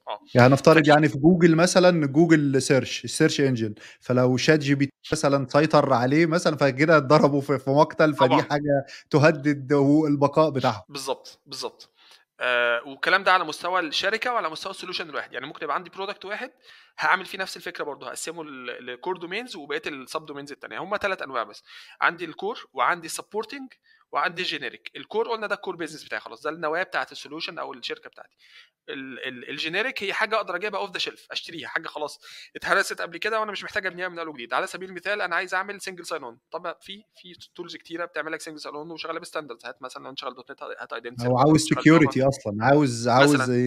الابلكيشن كله سكيور، تقدر تلاقي حلول اصلا جاهزه تخلي لك الابلكيشن سكيور يعني، او بالظبط تقفل عايز لك مثلا، الحتت الكبيره يعني. بالظبط انا مثلا في مؤسسه الكور بيزنس بتاعي مثلا وليكن اي كوميرس، بس مش اتش ار. في ناس بتوع اتش ار هات السوليوشن بتاعهم يستخدموا. نفس الكلام للاي ار بي بصفه عامه. كل الحاجات دي اوف ذا شيلف. انا اي حاجه مش الكور بيزنس بتاعي وموجوده ليها سوليوشن اقدر اشتريه او اوبن سورس او جاهز، دي بنعتبرها سبورتنج دومين، جينيريك دومين اسف. طب سبورتنج دومين ايه؟ حاجه هي لازم تكون موجوده بس ولا هي كور بيزنس ولا هي موجوده اوف ذا شيلف، فانا هضطر ابنيها في الحاله دي. طيب خلاص يبقى احنا عرفنا كده اول حاجه دي تصنيفه البيزنس. طب ابني ايه واشتري ايه؟ ابني الكور بيزنس دايما، ده رايي الشخصي بقى، دايما ابني الكور بيزنس، ابنيه ما تشتريهوش. مش هينفع تشتريه حتى لو استخدمت حاجه جاهزه في الاول، بعد شويه هتضطر غصب عنك انك تستبدلها، لان ده يمثل الكور بيزنس بتاعك. لان ده ودايما هتبقى الكور روحك بيزنس في ايد صاحب البيزنس التاني يعني. هو لو انت البيزنس بتاعك معتمد على حد تاني، فالشخص التاني ده لو قفل عليك الحنفيه خلاص انت بالسلامه، انت بالبيزنس بالظبط. بتاعك. انا معايا سوليوشن دلوقتي في المؤسسه اللي انا شغال فيها، الشركه اللي كانت شغاله فيه قفلت ومعناش السورس كود بتاعه، فهنعمل ايه؟ هنبني من اول وجديد. اه هو ده لحسن الحظ، هو مش كور بيزنس يعني، بس انا ده مثال يعني انا شفته بعيني. فتخيل بقى ان ده كور بيزنس، فده يبقى رقم واحد انت حاطط صباعك تحت الدرسوم. رقم اتنين انت دايما بما ان دي ده تمثل الميزه التنافسيه عندك، فانت دايما هتحتاج تعدل فيها. فلو انت كل شويه تكلم شركه تعدل لك فيها هتزعل في الفلوس وتزعل في الريسبونس تايم بتاعهم الى اخره. طيب بالظبط. يبقى اول حاجه تبني ايه؟ ابني كور بيزنس بس. طيب السبورتنج الجينيريك دومينز اشتريها، معيش فلوس اشوف حاجه اوبن سورس ما لهاش سبورت، ابنيها بس ما تخليش الكور تيم يبنيها. طيب خلينا نسال سؤال تاني. الناس السينيورز يشتغلوا في ايه؟ يشتغلوا في الكور بيزنس. اللي هتلاقي من الاخطاء الشائعه ان الناس السينيورز بيبني الفريم ورك. يا ابن الحلال انا مش مديك الفلوس دي كلها عشان تبني لي الفريم ورك، هات حاجه جاهزه. انا عايزك تبني البيزنس، عايز تستفيد من خبرتك وشطارتك في البيزنس، مش في الحاجات اللي هي موجوده واتحرقت هرست قبل كده 50 مره. فيبقى الكور دومين انا هبنيه خلاص، ده بيلد ما فيش كلام. الحاجات الجينيريك اشتريها، الحاجات اللي هي سبورتنج شغل بقى فيها جونيورز، شغل الفريش جرادز، هات والله واحد فريلانسر يعملها لك. طب الكواليتي بتاع الكلام ده ممكن تكون مش حلو قوي. عظيم جدا، متفق معاك. وعشان كده الدومين دريفن ديزاين من ضمن الحاجات اللطيفه جدا وانصحكم تبصوا عليها. في حاجه اسمها كونتكست مابس دي خطيره، من ألذ الحاجات في الدومين دريفن ديزاين. هتديك شويه باترنز كده للانتجريشن والعلاقه بين الباوندد كونتكست، يعني تفاصيل كتيره خلاص، العلاقه بين الموديولز بتاعت السولوشنز. هديك شويه باترنز كده ازاي تفهم العلاقه دي تبقى شغاله ازاي. من ضمن الحاجات هيقول لك في حاجه اسمها انتي كوربشن لاير، انا هحط لاير بيني وبين الحاجه اللي انا خايف لا تكون معكوكه ديت، وهكلم الحاجه اللي بتحميني دي. والله جيت في بعد كده قررت ان انا ارمي الحاجه ديت استبدلها بحاجه تاني، انا اموري سليمه ومش هتفرق مع، يعني الامباكت بتاعي يكون في حد الادنى. حلو. طيب فكده جاوبنا على سؤال بيلد ولا باي ومين يشتغل في ايه. طيب السؤال الثاني، احيان كتير انا مثلا زي ما قلت لك اشتغلت في البنوك مثلا، عندهم الكور بانكينج ده سولوشن، هم 3 4 سولوشن شغالين في الدنيا كلها، بيجيبوهم وهو ده البنك شغال. الاتصالات اظن نفس الكلام، انا اشتغلت في جامعه كل السولوشنز بتاعتهم كانت اوف ذا شيلف. طب فين بقى الديفرنشيتور بتاعهم الكور بيزنس؟ كانوا دايما بيركزوا على الاي سيرفيسز، الحاجات اللي بتقدم لليوزر والاومني تشانلز والحاجات دي. فهنا برضو في مكان دي تبنيها بقى، يعني تشتري الحاجات، انا في حاجه جاهزه اشتريها لو معاك فلوس طبعا، والحاجات اللي هي تفرق بينك وبين التانيين دي ابنيها. تمام. طيب كده عملنا بروسيسنج في جزء كتير، حاجات كتير سبجكتيف ومحتاجه تفاصيل اكتر، بس بصفه عامه اتكلمنا كده على البروسيسنج. طب الاوتبوت بقى ايه؟ خلاص انا عملت الكلام دوت، ايه الريزلتس اللي طالعه؟ زي ما قلنا هيبقى عندي بوكسز ولاينز، برسم رسمه كده، طبعا في شويه رسومات بتطلع في الاول في الاخر، دي اللي هتطلع معايا قبل ما ابتدي اشتغل.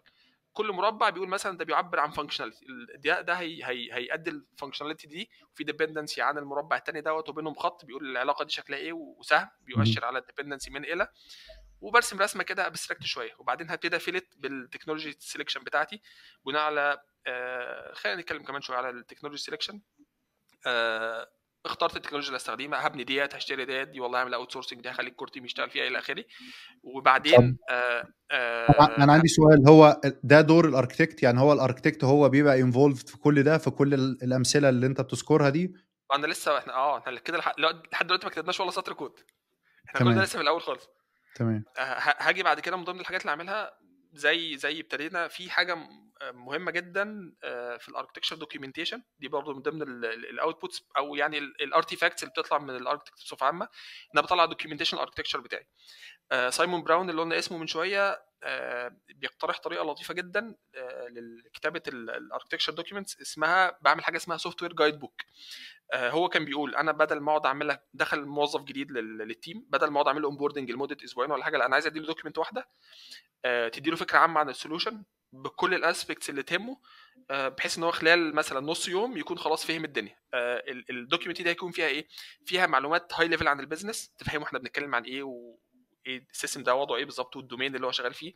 فيها معلومات عن الاركتشر هاي ليفل، فيها معلومات عن لو انا اديته ماشين فاضيه ما فيهاش اي حاجه خالص، ينزل السورس كود منين ويكلم مين عشان ياخد الكريدنشالز، وايه الحاجات اللي محتاجها على الانفايرمنت بتاعته الى اخره، لغايه لما السولوشن يكون قايم على اللوكال ماشين بتاعته. وفيها معلومات عن من الحاجات المهمه جدا هنبتدي نشتغل عليها من دلوقتي بقى، من المرحله اللي احنا فيها، احنا لسه ما بدأناش كود، اللي هي الديسيجن لوج او اللي بيسموه الديسيجن ريكورد.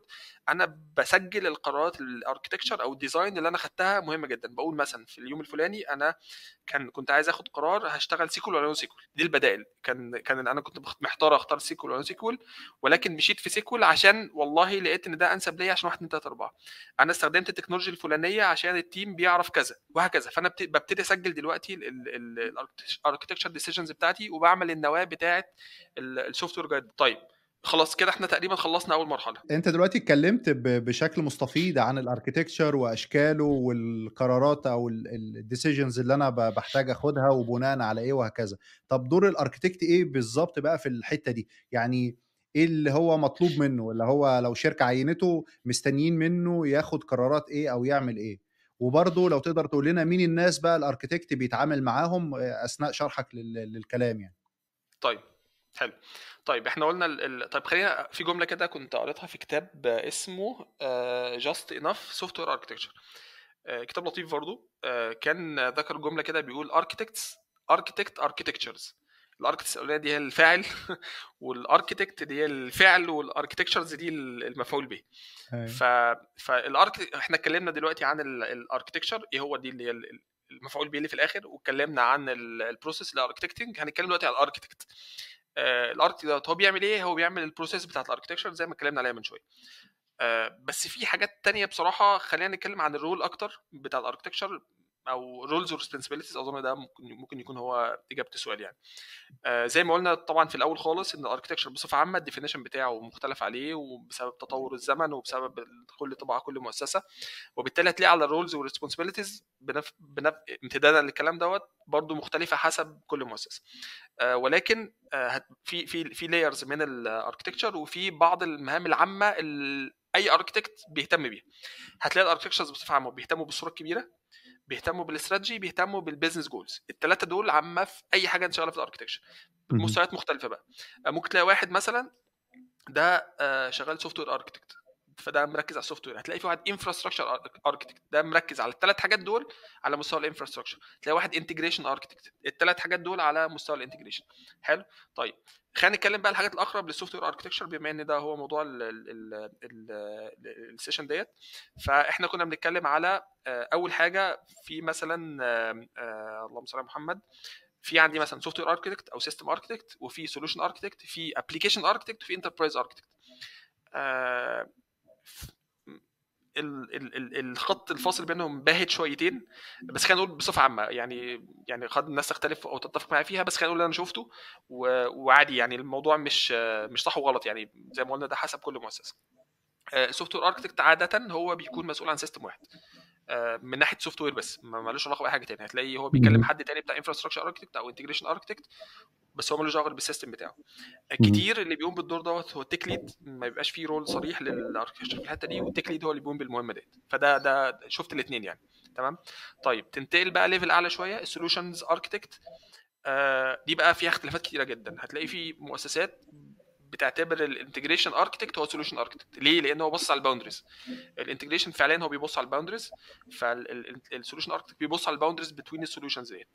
هتلاقي في مؤسسات تانية بتعتبره بري سيلز انجينير. هتلاقيهم مثلا عندك بروبوزلز او مناقصات، هو بيكتب التكنيكال بروبوزل بتاعها ويبتدي يتاكد ان السوليوشن بتاعك بيكومبلاي مع الريكويست بتاع الكلاينت، وبيعمل يعني تكنيكال بري سيلز اكتيفيتيز.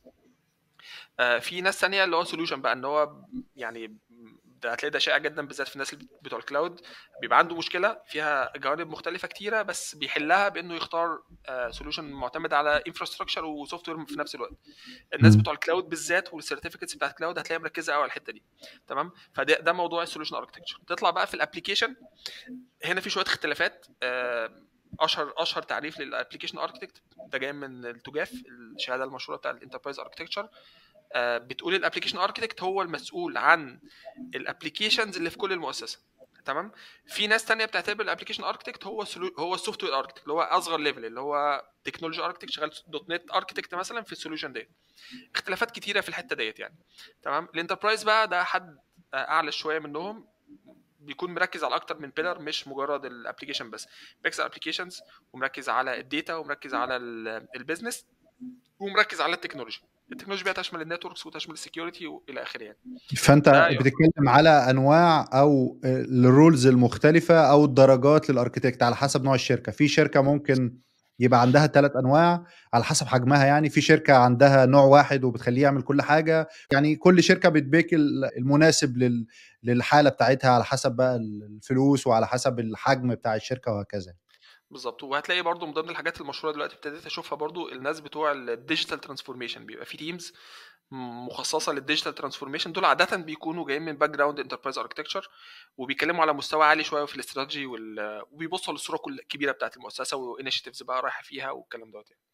فدي بصفه عامه كده الرول يعني، خلينا نقول هاي ليفل كده الرولز بتاعت different types of architects.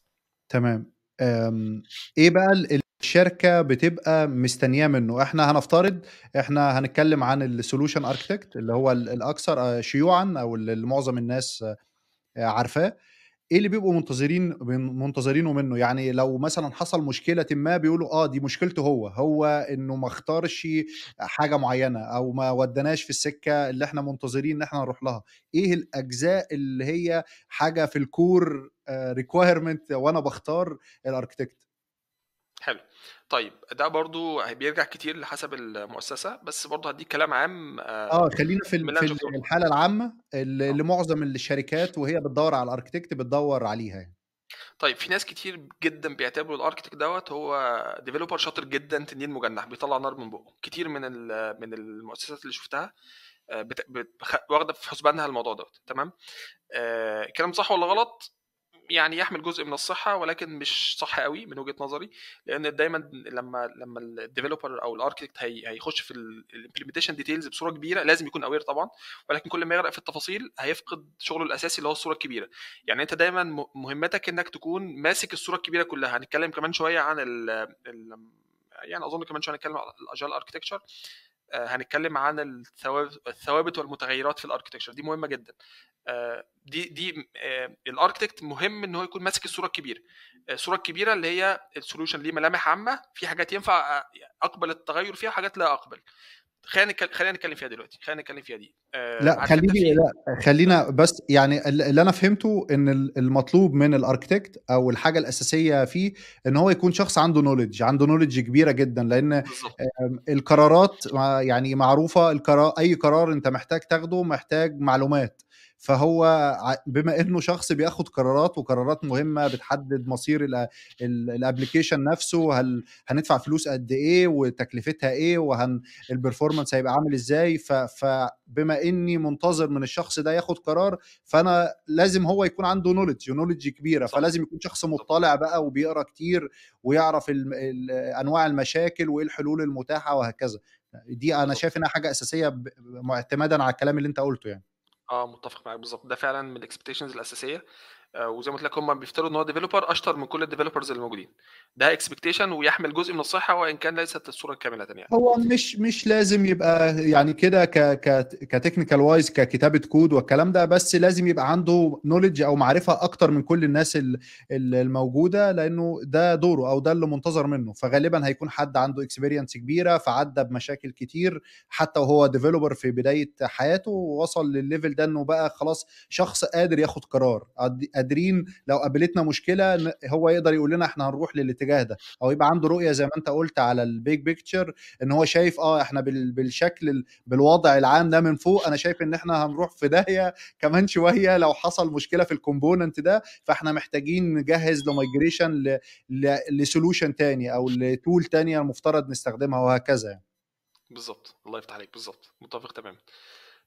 طيب من ضمن الاكسبكتيشنز المشهوره جدا، لو انت مؤسسه كبيره فيها فريق مسؤول عن الاستراتيجي، سواء انتربرايز اركتكشر او ديجيتال ترانسفورميشن، وفريق مسؤول عن الدليفري اللي هو اللي احنا مديرنا بتاع مدير الديفلوبرز المسؤول التيم اللي بيطلع الريزلتس باستمرار.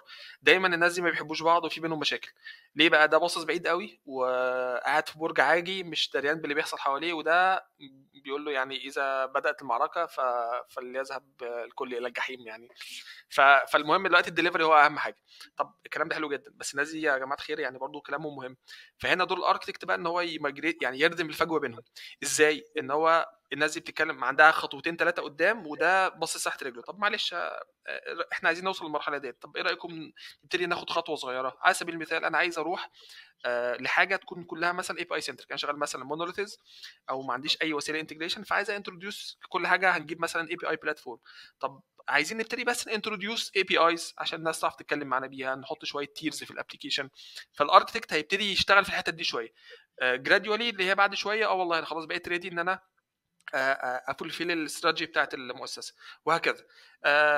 دي من ضمن الحاجات المهمه. بما ان الاركتكت هو مسؤول عن نون فانكشن ريكويرمنتس، فلما بيكون مثلا في مشكله في السكيورتي، روح يا عم الحاج شوف لنا ايه الموضوع، ايه هيجي لك مثلا سكيورتي ريبورت، شوف هنحله ازاي. عندك مثلا مشكله في البرفورمانس، طب محتاجين نعمل بقى شويه بيرفورمانس تيستس ونشوف ازاي نعالج الموضوع ده. عندي والله انا رايح دلوقتي لتغيير هلبس في السكيلابيلتي. طب روح شوف اعمل اسسمنت للوضع الراهن وروح شوف طلع لنا سوليوشن.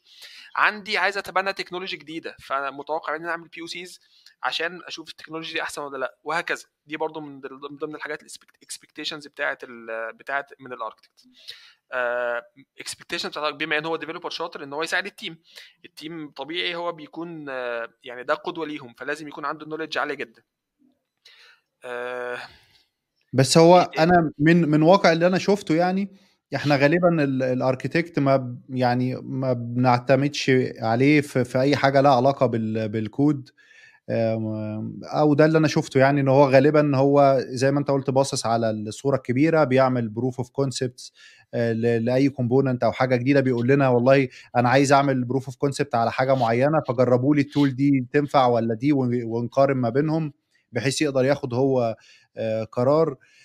هو قرر انه بيزد على مشكله معينه، يا جماعه احنا هنستخدم رابت ام كيو، هنستخدم كافكا، هنستخدم ريدس لان عندنا مشكله في كذا. بس غالبا ما بنحتاجوش في حاجه تكنيكال.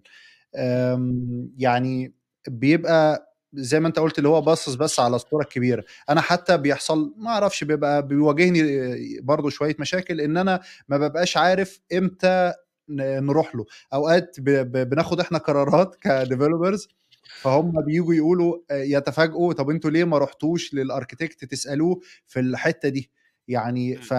فاوقات بيبقى مش واضح هل احنا نقدر ناخد قرار في حاجات زي دي ولا لازم ناخد راي الاركيتكت، وامتى اخد رايه وفي اي اجزاء وهكذا. ده انا شايفه جزء محتاج، ده اللي محتاج يتوضح.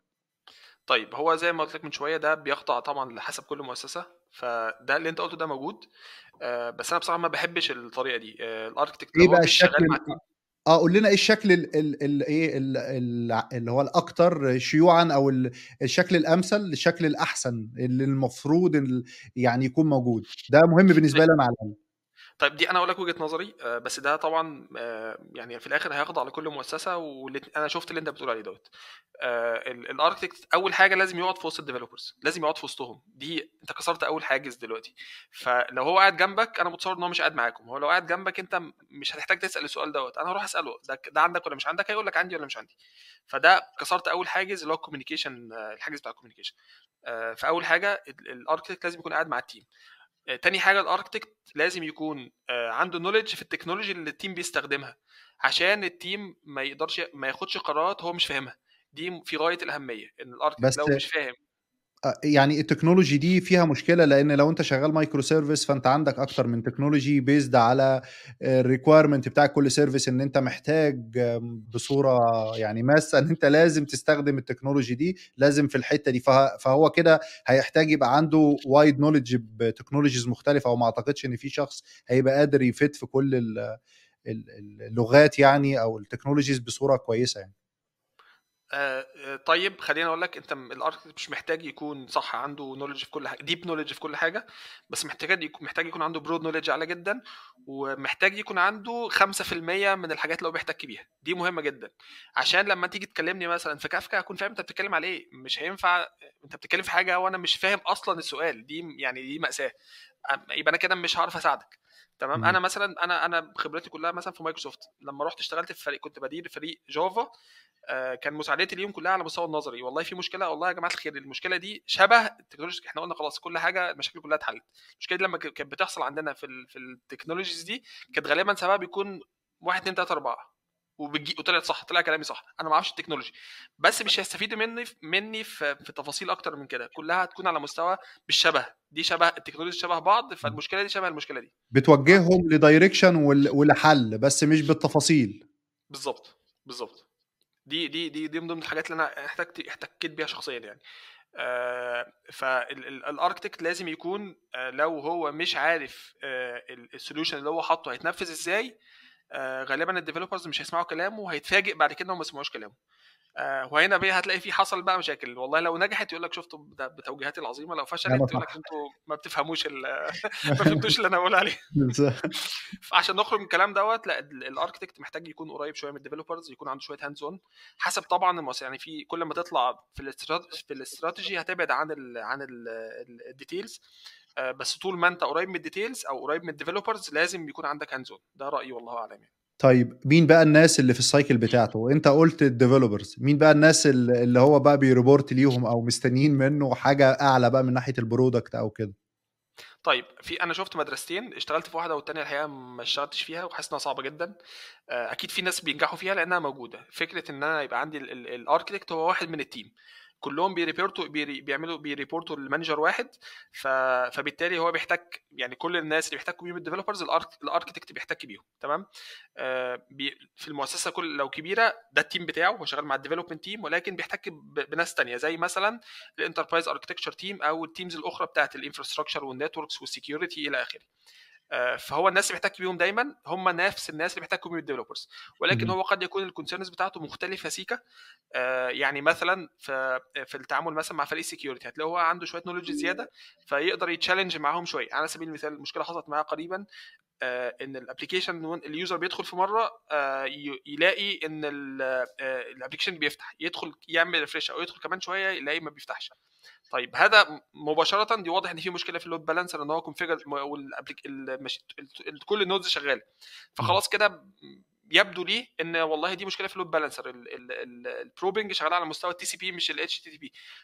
فدي انا اتكلم الاركتكت يروح يتكلم مع فريق المسؤول عن اللود بالانسر في الحته دي، يقول له لا والله طب بص لي على البروبنج او الهيلث تشيك شغاله ازاي.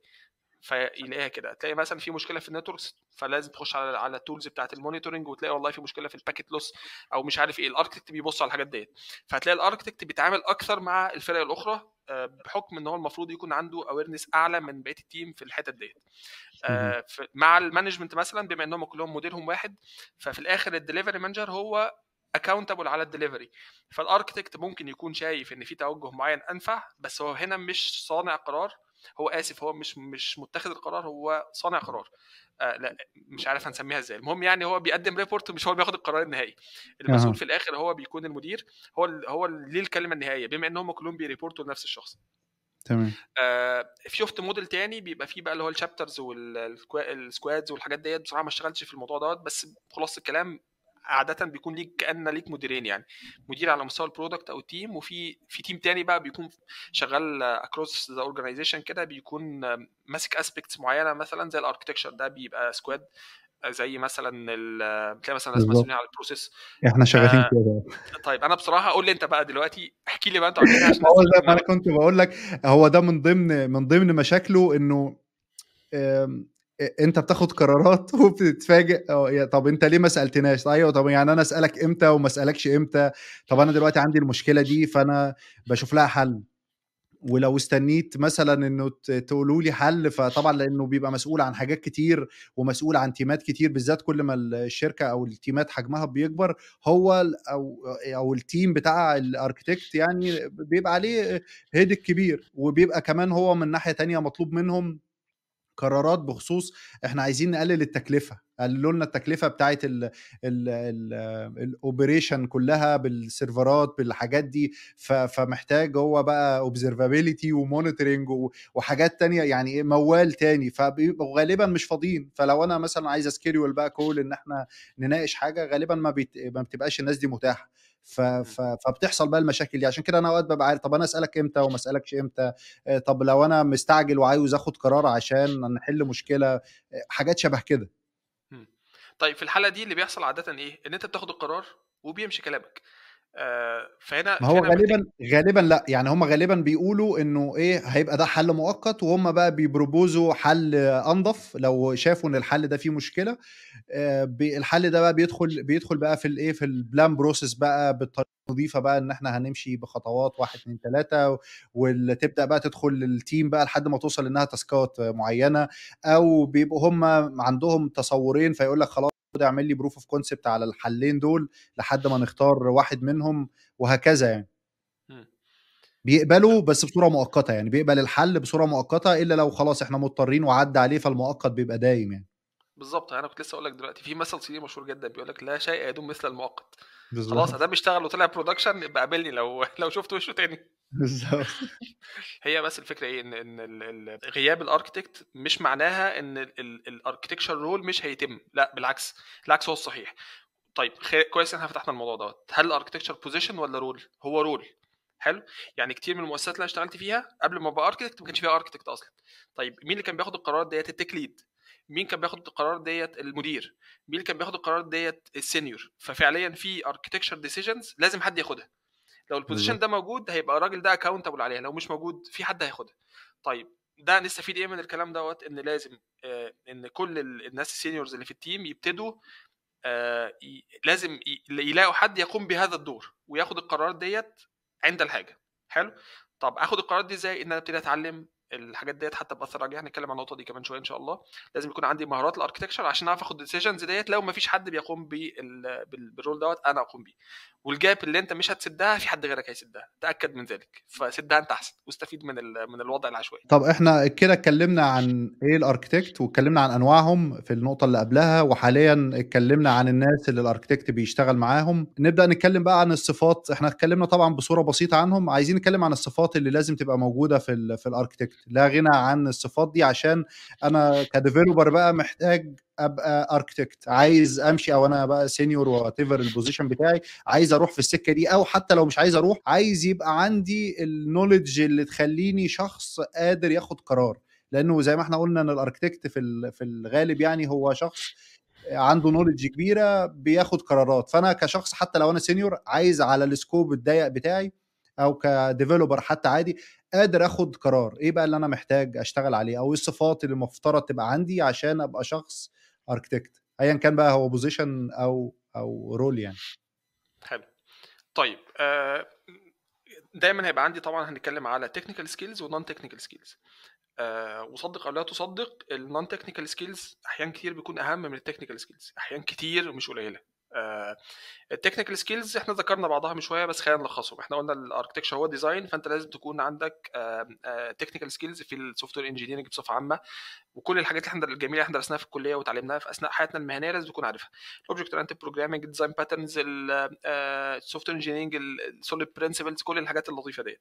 الاركتكشر باترنز، اللايرد اركتكشر، تبتدي تقرا شويه في الانتربرايز اركتكتشرز، اسف الانتربرايز ابلكيشنز اركتكتشر، وازاي تعمل ابلكيشن، ازاي تعمل كلاد اوبريشنز. محتاج تكون عارف المودرن اركتكتشرز. ابدا من الدومين دريفن ديزاين وانت مغمض، اقرا شويه في المايكرو سيرفيسز، شوف الايفنت دريفن اركتكتشر، اقرا اسمع الفيديوهات بتاعت احمد. الحاجات دي مهمه جدا انك تبتدي تحصل التكنيكال نولج الاساسيه. وهي يا جماعه الخير مش علم ذره، يعني النولج متوفره وكتيره جدا. الاركتكتشر طبعا في عيب فيما رايت، يعني ما فيهوش كورسات كتيره. فالناس اللي متعوده على المذاكره من الكورسات هتزعل. ولازم يبتدوا يتعلموا القرايه. ملهاش حل بقى خلاص، يعني في ليفل معين من النولج بعد فلازم شويه يكون شخص بيقرا كتير، ده لازم رقم تقرا. واحد. لازم تقرا، ملهاش حل بقى خلاص، لان في معلومات مش هتلاقيها في كورسات خالص. يعني انا ما اعرفش، انا شخصيا طبعا عدم معرفتي لا يعني ان هو غير موجود. يعني انا ما اعرفش غير كورس واحد عادل في الاركتكتشر اللي هو بتاع مارك ريتشاردز ونيل فورد، موجود على اوريلي. يعني حتى مش عارف تشتريه، لازم تكون مشترك في اوريلي. في كورسات هو تانية قد زي يكون، ما بس هو هو ده الوحيد للاسف، اللي اصل هو يعني اللي انا شفته ان هو المواضيع كتير، فما اعتقدش ان في كورس هيغطي ده. فهو غالبا انت لازم تعرف عن كل الكونسبتس اللي بتخص السوفت وير انجينيرنج زي ما انت قلت. يعني اقرا عن البارادايمز المختلفه في البروجرامنج، تقرا عن زي ما انت قلت عن السوفت وير ديزاين. فانت كده كده هتحتاج تدخل في السكه دي، هتحتاج تعرف عن المايكرو سيرفيس او انواع الاركتكشر بتاعه السيستم. فهتقعد تقرا في توبكس وحتت كتير جدا عشان تقدر تبني نولج. هتقرا في الداتابيزز عشان لو انت محتاج تختار، يا جماعه انا هنختار الداتابيز سيكوال ولا نو سيكوال ولا وات ايفر، او هنستخدم كافكا ولا رابت ام كيو. لو انت مش عارف الفرق ما بينهم مش هتعرف تختار، هتختار اي حاجه وخلاص. وغالبا يعني دي عشان تاخد قرار لازم تبقى عندك ديب نولج. فعشان تعرف حاجه زي كافكا فالموضوع ده موضوع كبير انك تبقى فاهم هو ايه بيعمل ايه والكابابيلتيز بتاعته وهكذا يعني. فهو ما فيش كورس هيقدر، الكورس اخره هيديك عنوان. ممكن هيبقى حاجه شبه الفيديو ده، انه بتديني هيدلاينز وانا بقى بروح اخد كل كلمه من دي اروح اتبحر بقى واشوف لها كورس يعني. في كتب ممكن تديك فكره عامه عن الاركتكتشر، ودي ميزه كويسه. انما زي ما قلت لك انا في معلم ما شفتش كورس واحد، اكيد في تاني بس انا ما اعرفوش. اللي هو ده بس، ده كورس طبعا جودته عاليه، يعني الناس اللي عاملاه ناس معروفه في المجال. اللي هو الفاندامنتالز اوف سوفت وير اركتكتشر ده موجود على اوريلي، فلازم يكون عندك اشتراك. يعني حتى مش هينفع تتفرج عليه من غير الاشتراك ده كورس يتيم. انما كتب كتير كتير بقى في الاركتكتشر. هتلاقي كتب، في كتب يعني، في حتى كتب تكست بوك تكست بوكس فيها فرده لك فرده كبيره في الموضوع، في كتب حلوه كده خفيفه بتديك شويه معلومات تلم لك الموضوع زي السيشن اللي احنا عاملينها دي دلوقتي، في كتب متخصصه في توبيك واحد ودي كتير بقى، دي الاكثر، في كتب تبقى بير توبيك. فالكتب هي لا غنى عنها. فاول مره عندك لازم تنمي عضله القرايه عشان تخش في مجال الاركتكتشر ده. تمام. طيب احنا اتكلمنا كده بصفه عامه عن تكنيكال سكيلز، تعالوا بقى نتكلم عن نون تكنيكال سكيلز لان دي مهمه جدا جدا جدا. احنا قلنا ان انت دلوقتي فعليا هتطلع اركتكتشر. الاركتكتشر دوت في الاخر قد يكون في تشينج كبير جدا وامباكت على التيم اللي شغال. يعني قد مثلا يخليهم يطلعوا من كومفورت زون، هتستخدم حاجه هم مش متعودين عليها. في ناس بتقاوم التغيير بطبعها، او معظم يعني كل الناس بتقاوم التغيير طالما ان هم مش متعودين عليه بدرجه او باخرى يعني. فهيبقى في مقاومه للتغيير. طب لازم يكون عندك ازاي تعمل تشينج مانجمنت، ازاي تقنع الناس برايك. واهم ناس تقنعهم هم الاداره. فلازم تكون فاهم المديرين دول بيفكروا ازاي. يعني مش هينفع تروح لمدير تقول له والله تشرح له نون فانكشن ريكويرمنتس على راسي بس ايوه بعد انا استفدت ايه، انا كمدير استفدت ايه. فلازم تبتدي تستخدم مفردات مختلفه عن اللي بتستخدمها مع التيم. فهتلاقي الاداره المديرين دايما بيتكلموا في البادجت، بيتكلموا في السكوب اوف وورك، بيتكلموا في التايم، بيتكلموا في الكواليتي. حول اي حاجه بقى من الهري اللي انت عمال تطلعه دوت للثلاث اربع كلمات دول، وطلع له لازم يكون عندك برزنتيشن سكيلز عاليه جدا. يبقى احنا قلنا كوميونيكيشن سكيلز، نيجوشيشن سكيلز، الناس هتفاوضك والله ده مش هينفع، طب ده هيأثر علينا في الوقت، ده هيأخرنا. فلازم تكون عارف هتقدم لهم ايه، ازاي تبني اصلا يعني عصابه للتشينج وتاخد تجيب حلفاء وتروح تطلع للاداره او تقنع بقيه الفريق تعمل سيشنز، ازاي تجيب واحد من بره. انت عارف كتير من الاحيان زي ما بيقولوا كده يعني زامر الحي لا يطرب، فانت تجيب لهم واحد خواجه مثلا هو اللي يقول لهم نفس الكلام اللي انت بتقوله لا بس يعني انت يقتنعوا منها. غالبا لازم يبقى تقدر تبيع فكرتك، فانت لو انت الله مش يفتح تقدر عليك، تسوق الله على للفكره الكلمه، بتاعتك ما حدش هيشتري اللي انت بتقوله، يعني الله على اقنعني الكلمه بالظبط. ازاي تبيع الفكره بتاعتك مهمه جدا، فانت لازم تتعلم سيلز. ازاي تبيع الفكره بتاعتك، محتاج تقرا في علم النفس شويه، لا تتخيل اهميه الموضوع دوت. انك تفهم ازاي التاثير، ازاي تاثر على الناس. في كتاب بالمناسبه اسمه كده، اسمه تاثير، انفلونس، مترجم خطير. كاتبه واحد بتاع علم نفس مش هاري يعني بتاع تنميه بشريه والكلام دوت.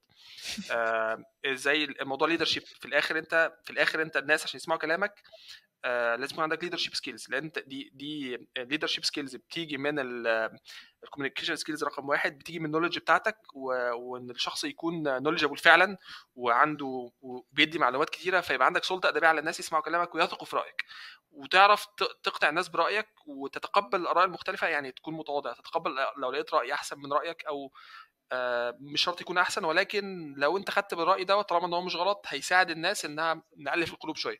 الحاجات دي مهمه جدا جدا في الاركتكتشر.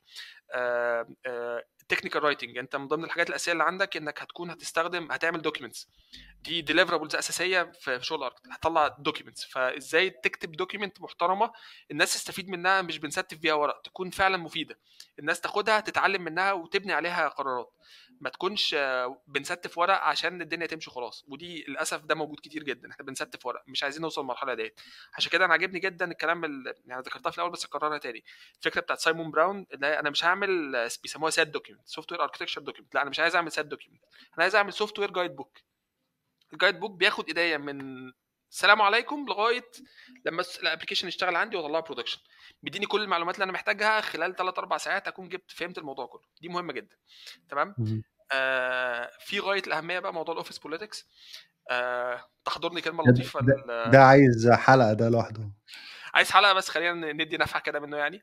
تمام. احمد خالد توفيق الله يرحمه كان بيقول يعني اعتقادك ان العالم سيعاملك بلطف لانك انسان طيب يشبه اعتقادك ان الاسد لن ياكلك لانك شخص نباتي. فللاسف العالم موحش جدا والدنيا في شراسه كتير، الواحد بيشوف شراسه في التعامل مع الناس، واحيانا كتير بتبقى ناس طيبه بس عنيفه في ردود فعلها. فازاي تتعامل في ناس في خوازيق في كل everywhere. الواحد بيسمع يعني قصص تشيب لها الولدان يعني. وللاسف كل ما تطلع شويه في السلم الوظيفي بتشوف الحاجات دي بصوره اكبر. يعني اذكر موقف احد المدراء العظماء يعني اللي اشتغلت معاهم، كنت بقول له يا باشمهندس احمد يعني الدنيا، انا كنت شغال في مصر قبل ما اجي هنا والموضوع ما كانش بالسوق دوت، ما كانش فيه البوليتكس دي كلها موجوده، كنت الدنيا حياتنا حلوه.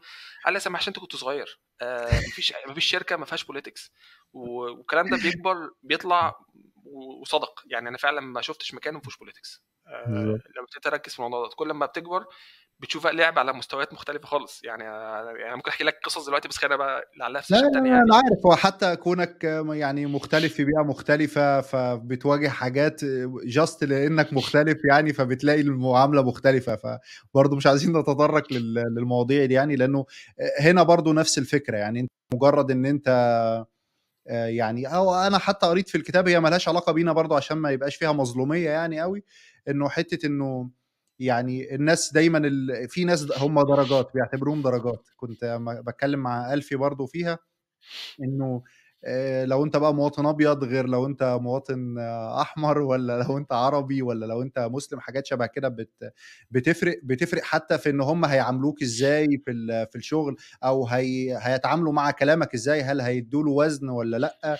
فلازم بتحتاج تثبت نفسك اكتر من الناس التانية، في حين ان التانيين هم يعني مولودين بيثبتوا نفسهم من غير حاجة يعني. انا خلاص يعني فاهم لا وحتى الكلام ده موجود في مصر برضو يعني في انا الاخر بص، فاهم، بس ما انا فيش يعني شركه ما فيهاش الكلام دوت، بس طبعا بدرجات متفاوته. في طبعا، بس خلينا نقول بقى بما ان فتحنا الموضوع، خلينا نصيحه عامه بصفه عامه الانسان لازم يكون شريف، مش مضطر تنزل خالص للمستنقع دوت.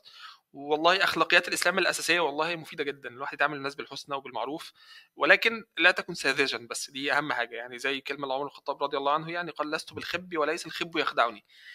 مش معنى ان الواحد يكون محترم ومتدين وكده ان الناس تضحك عليه، لا ده مش الكلام، ده تصور خاطئ تماما. لا خد حقك، ما تنزلش عن حقك، وما تسيبش الناس تخدعك، بس لا تخدعهم، خليك انت صادق ومستقيم ولا تنخدع يعني. واللي يخدعك مره علم عليه ويعني انفخه يعني، ما تفوتش. بس انت خليك راجل شريف، دي خلاصه الراي يعني في التعامل مع الاوفيس بوليتكس يعني. اظن كده غطينا قدر لا كده باس به اتكلمنا عن التكنيكال سكيلز وختمناها بالسوفت سكيلز، او المهارات اللي انت محتاج تكون عندك سواء من الناحيه التكنيكال او الناحيه اللي مش تكنيكال. احنا اتكلمنا عن لو انت مثلا عندك بروجكت جديد ومحتاج يعني تعمل له بقى الديزاين او الاركيتكت بتاعه من بدري. طب لو انا بقى السيستم اوريدي شغال، ايه الكيسز اللي انا محتاج رايك بقى كاركتكت فيها؟ او ايه اللي انت بتبص عليه انه انا مثلا عندي بوتل نيك في حته معينه في السيستم، فدي محتاج حل وهكذا يعني. اشرح لنا بقى دورك انت وانت شغال في الديلي، الشغل اليومي بتاعك، انت بتبص على ايه، بتعمل ايه يوميا يعني. طيب، هي الكيس دي الاشهر الحقيقه. يعني فكره انك تشتغل في جرين فيلد دي يعني تعتبر هي الاستثناء وليس الاصل يعني. لو نقسمها بالظبط. مثلا بنسبه ممكن تكون 70 30، 70% انت شغال في حاجات موجوده بالفعل. بيسموها بزنس از يوجوال، يعني انت عندك سوليوشن قائم عليه تشينج ريكويستس، بتزود فيتشرز فيه، بتطلع، بيبقى فيه باجز في البرودكشن بتفكسها، بتعمل انهانسمنتس هنا وهنا، بتطلع فيتشرز جديده. ده اغلب الشغل بيكون في الحته دي. تمام. طيب انا دخلت مؤسسه جديده والسوليوشنز اللي عندها كلها من هذه النوعيه. اكيد هيجي سوليوشن برودكتس جديده، اكيد هيجي فيتشرز جديده، بس معظم الشغل هو سبورت وباك فيكسنج الى اخره. طيب مم. رقم واحد لازم تفهم بيزنس كويس جدا جدا جدا. ودي يعني دونت اندر استيميت ذس. يعني فكره فهم البيزنس اهم من التكنيكال سكيلز. لو رحت اي مكان هتلاقي الناس اللي فاهمه البيزنس وضعهم في المكان احسن من الناس الشاطره تكنيكال. بالظبط. انا لو اعرف، الراجل انا قابلت ناس كتير هم مكملين في الشركه سنين وهم تكنيكال يعني عاديين جدا، بس لان هم في البيزنس عارفين كل تفاصيل البيزنس، فاي حد بيحتاجهم بيروح لهم، فده بيديهم اهميه بعيدا بقى عن هم بيعجنوا ايه في الكود يعني. بالظبط. وفي اصلا بعض البيزنس دومينز زي ما بيتجوزوش غير من بعض يعني، زي ما بيقولوا. هتلاقي مثلا البانكينج يقول بالظبط. لك ده لازم يكون بانكر عشان يشتغل معايا، التليكوم نفس الكلام، ففي الهيلث بيبقى كير نفس بلس، الكلام. بيبقى هيوج بلس لو انت بتعمل انترفيو مع شركه شغاله لا في نفس البيزنس دومين. احيانا بيخلوها بري ريكويزيت، يعني انت مش هتخش اصلا لما تكون انت عندك النولج دي. ففهم البيزنس ده رقم واحد واثنين وثلاثه، يعني تعال لغايه 10 افهم البيزنس كويس جدا، وكل ما تفهم اكتر يكون افضل. دي رقم واحد. طيب رقم اتنين، مش الطبيعي ان انا اخش هيد المعبد وابنيه من اول وجديد، ده مش الطبيعي خالص. فكره ان انا اخش اي سوليوشن ايه العك دوت، ومفيش بالظبط. عارف اللي هو هو دي بقى يعني معلش بقى، بعيدا عن الاركتكت، دي كبني ادم اصلا دي حاجه انا جربتها، او كديفلوبر عادي. مجرد انك تدخل على شركه جديده او بروجكت جديد وتبدا بقى تنظر وايه ده وده، يا بلاش يعني بلاش نقطه بلاش بلاش. بالظبط. بلاش لاكتر من سبب. رقم بالظبط. واحد ان في ممكن يكون الناس اللي عاملين الكلام ده هم يبقوا زملائك في العمل، ايوه فمش يعني ما هتعمل تبداش حياتك عداوات فور بعداوه فري. معاهم يعني. بالظبط، اه تعمل عداوه فور فري، عداوه مجانيه، ما انتش انت في غنى عنها يعني لان انا جربتها مره ودخلت وانا كنت صغير يعني، فايه بقى الكلام ده، فطلع اللي هو الليد بتاعي هو اللي عاملها، فكان شكلي مش حلو يعني. طب انا ايه اللي دخلني في التفاصيل دي يعني؟ فاهم يعني بلاش. بالظبط. فهنا يتبع الكلام دوت. وخد بالك برضو استكمال النقطه دي لانها مهمه جدا. في قرارات كتيره اتخذت تاريخيا وكان في كونتكست لكل قرار، والناس كتير اللي بياخدوا قرارات ناس بتفهم وشاطره، بس ده كان احسن قرار خدوه في السياق اللي هم اتوضعوا فيه ساعتها. بالظبط. احنا دلوقتي بنحكم في سياق اخر، فالحكم غالبا مش هيبقى عادل فعلا يعني. فخلاص يعني خلينا نمشي يعني، خلاص مش يعني. هو برضو يعني في نقطة عشان نفرق. هي اتس اوكي ان انت عايز تفهم ليه هم خدوا القرار ده، بس ما تبقاش بتسأل انك بتنظر عليهم او ايه بالظبط. الياكي ده. لا، انت اه بتسأل يا جماعة هو احنا ليه خدنا السكة دي؟ انا بس مش فاهم الحتة دي. تبقى انت جاي كأنك طالب علم، انت محتاج تعرف هم ليه خدوا بالظبط. القرار دي، فوقتها هتبص هتلاقي ستوري بتتقالك فهتفهم هتتعلم منها. انما بقى جو انك داخل يعني ان انت بقى اللي فاهم، ففي الغالب يعني مش لطيفه يعني. بالظبط يعني احنا حتى دلوقتي من البراكتيز اللي احنا بنعملها دلوقتي ان انا لا، في قرارات كتير بناخدها اللي هيشوفها الاول وهله هيقول الناس دي ما بتفهمش حاجه. فبقينا نعمل ايه؟ موضوع الديسيجن لوج اللي اتكلمنا عليه من شويه ده في بنكتب غايه. يعني في اكتب حضور كذا وكذا وكذا تم اتخاذ قرار كذا. احنا بنكتب كده فعلا في الدوكيمنت بس بالانجليزي يعني، ان الميتنج كذا عملنا كذا وخدنا. فانت ممكن تدخل تلاقي في دوكيمنت موجوده من 7 8 سنين وكاتبين هم ليه خدوا القرار ده. كانت حاجه مبهره بالنسبه لي يعني. في غايه الاهميه طبعا. لا مش بتبقاش محضر اجتماع يعني، بتبقى احنا بنكتب لا، ملخص بتبقى احنا. كده، بتبقى هي اه ميتنج نوتس كاتبين الناس اللي حضرت فيها. ناس اصلا مش موجوده في الشركه، وببقى منبهر اكتر ما بلاقي في ناس موجوده. يعني الناس بقى لها 8 سنين ولا حاجه موجوده في الشركه ولسه مكملين وخدوا القرار ده بناء على كذا كذا، وشارحين يعني الى حد ما في نقط يعني ليه خدوا القرار ده. بالظبط، دي بقى في غايه الاهميه. لو دي مش موجوده يبقى اول حاجه تعملها انك تعمل الديسيجن لوج دوت. هيفرق معاك كتير جدا. يبقى انت كده بتساعد كمان اللي هيجي بعدك ان هو يفهم السياقات اللي اتحطت فيها القرارات ديت. تمام، فدي مهمه جدا. طب نفترض ان انت خلاص هتخش مع الناس في الكود. في مثل مصري بيقول لك كدب مساوي ولا صدق منعكش. ما تجيش بقى من اول يوم تبتدي بقى تغير الاركتكشر وتشتغل بطريقه مختلفه عن الموجود. لا، الكود كل ما يكون ميه واحده يكون افضل. حتى لو هو عك، بس عك شبه بعضه احسن ما عك ونص عك وربع عك وحاجه حلوه قوي.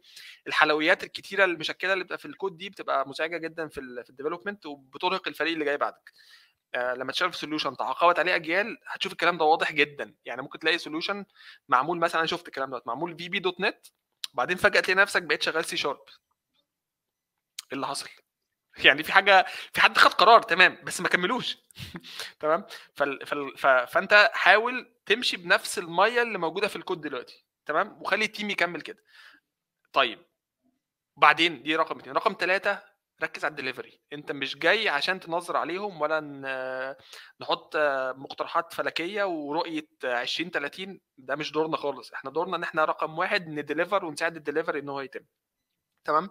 فحتى الاجايل هنا عظيمه جدا في البرنسبلز بتاعتها. بتقول لك working software is the primary measure of progress. لازم تركز على الدليفري. طيب كل الكلام ده عملناه، تبتدي لو مفيش حاجه دوكيومنتيشن اركتكشر تبتدي تعمل السوفت وير جايد بوك. هقول لكم مصدر ان شاء الله في الاخر، اقول لكم على مصدر ازاي يساعدكم تبنوا الكلام دوت. بس تبتدي الدوكيمنت الاركتكشر، ارسم شويه رسومات تفهمك السوليوشن دوت فيه. طيب وانت بتعمل الكلام دوت بقى لازم تعمل اسسمنت السوليوشن. طبعا هتبتدي بقى تلاقي في حتت باجي شويه، في حتت خامله بس ما حدش بيجي ناحيتها فهيسيبها مفيش مشكله خالص. هتلاقي في حتت يعني فيها اكتيف ديفلوبمنت وفيها مشاكل كتيره جدا. تبتدي تايدنتيفاي الحاجات ديت، وحاول كل ما يكون في ارقام يكون افضل. يعني ما تعتمدش بس على اراء الناس. طبعا في الاول هتعتمد على اراء الناس مفيش مشكله خالص، بس الحواديت مش معيار جيد، وان كانت تدي انطباعات قويه بدرجه كافيه ولكن ليست معيارا جيدا. لو انت ازاي عندك بتجيب حاجه. الارقام بقى؟ ازاي طيب بتطلع الارقام دي؟ طيب مثلا لو انت طبعا لازم يكون في تولز، احنا مش هنقعد ننجم يعني. فلو انت عندك حاجه بتتراك فيها الباجز، تعال نشوف نتراك الباجز بتيجي فين. اعمل لها كلاسيفيكيشن، خلي فريق الكواليتي يساعدك في الحته دي. ده ايدنتيفاي الحتت اللي فيها باجز. البرفورمانس ابتدي شوف التولز بتاعت المونيتورنج، شوف فين الحتت اللي فيها مشاكل في البرفورمانس.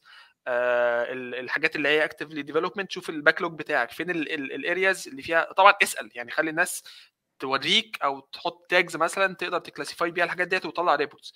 ده هيديك بالظبط. انسايتس. اللي انا بمناسبه الحته دي عشان ما نخرجش عنها، اللي انا شفته في حته ان انت تحدد نوع الباج دي كانت حاجه مهمه وفادتنا جدا.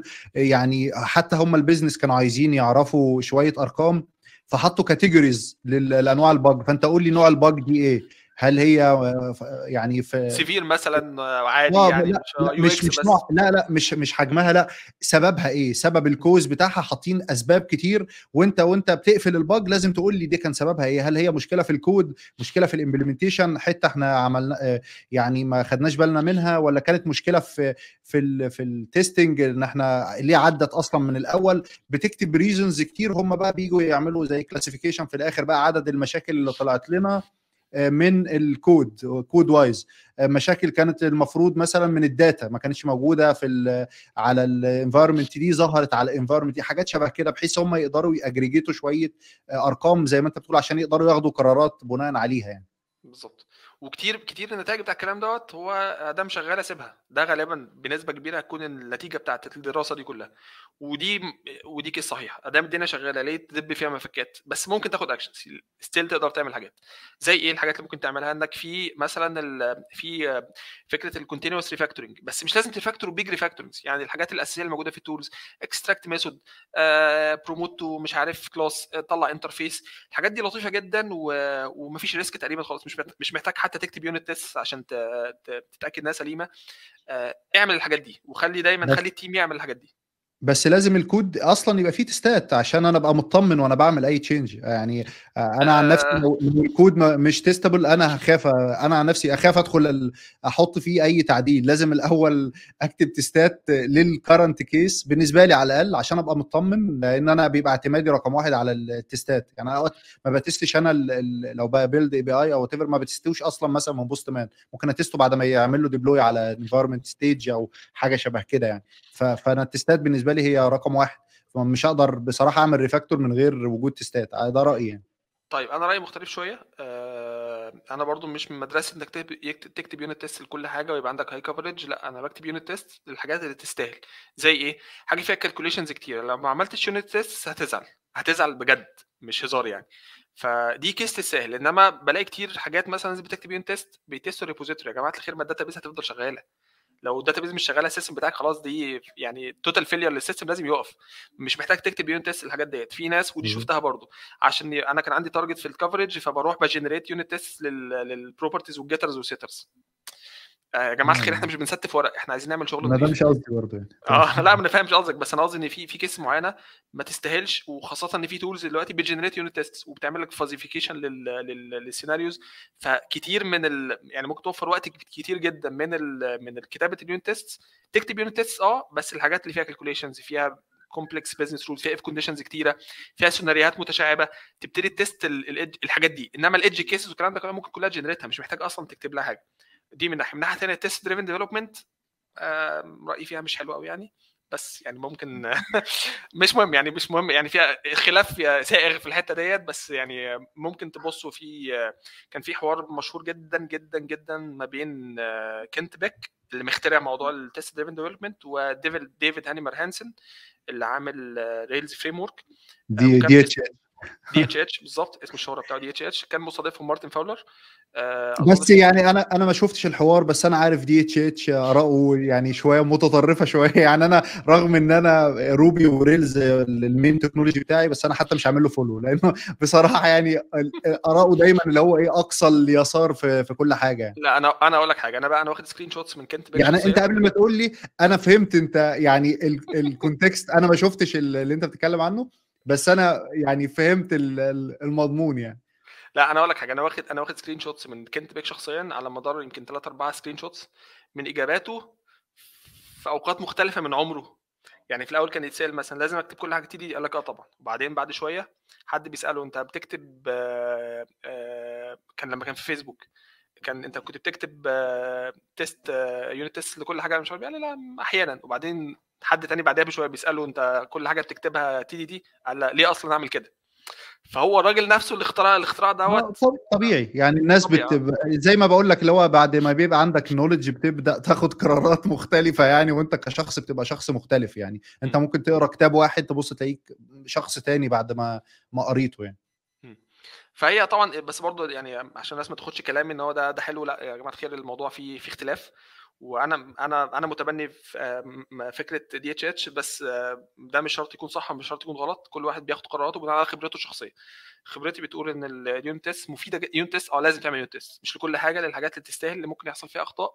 اشهر حاجه انا احتكيت بيها وكتبت لي يونت تيست وكانت مفيده جدا لما يكون عندي كالكوليشنز، او لما اكون داخل على حاجه ضلمه مش فاهم فيها اي حاجه خالص، فاليونت تيست بتفيدني عشان افهم البيزنس. ده كان يعني كان ساعتها كان موتيفيشن كويس جدا ليا، وفادني جدا ان انا كتبت يونت تيست فهمت بيها اليوز كيسز وازاي تستفيد من ازاي تفهم البيزنس دوت. كيس تانية مشهوره برضو لو انت بتعمل لايبرز مثلا، فبتكتب يونت تيست عشان تدوكيمنت الاي بي اي بتاعك عشان توري الناس ازاي يستخدموا اللايبرز بتاعتك. دي من الكيسز اللي انا شفت فيها اليونت تيست مفيده جدا يعني.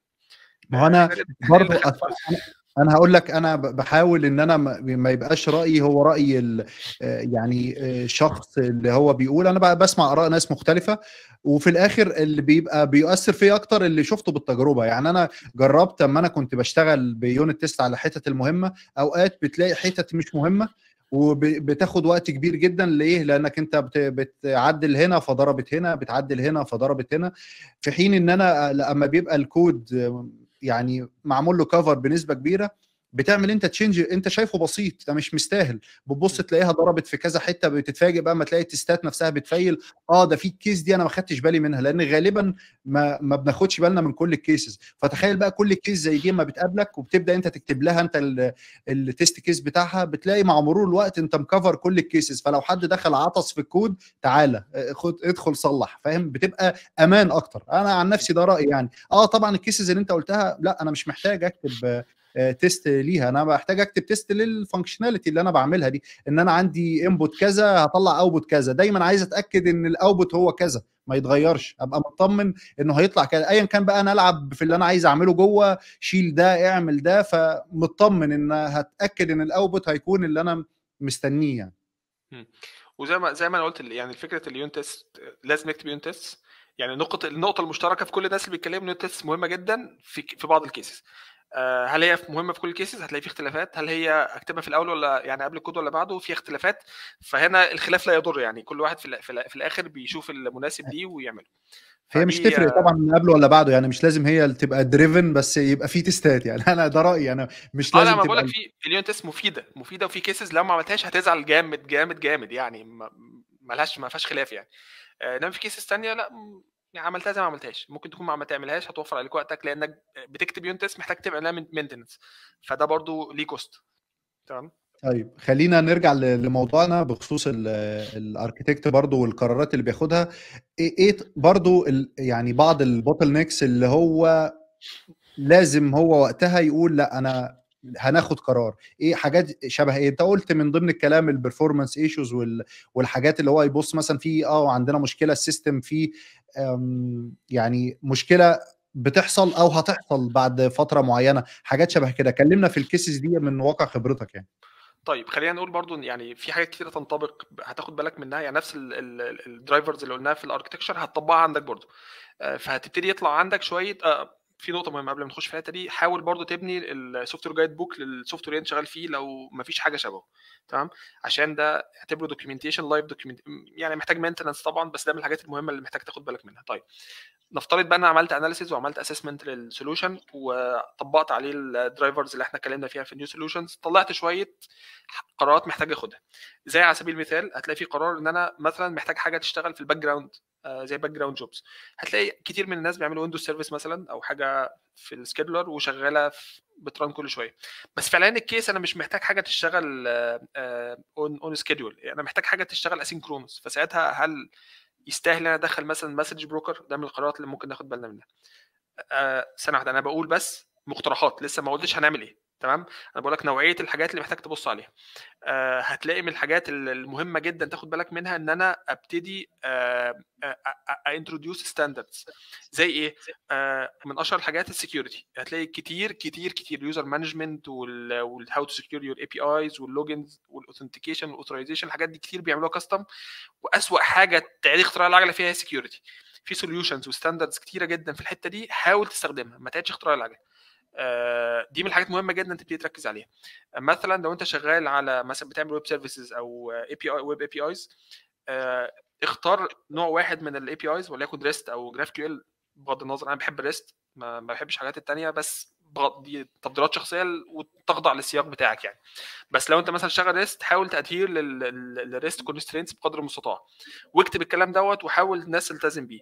الستاندردز دي مهمه جدا ومفيده وهتوفر. استخدم الاتش تي بي ستاتس كودز، ما تعيدش اختراع العجله استخدم الايرور ريبورتنج ستاندردز الموجوده في التكنولوجي بتاعتك.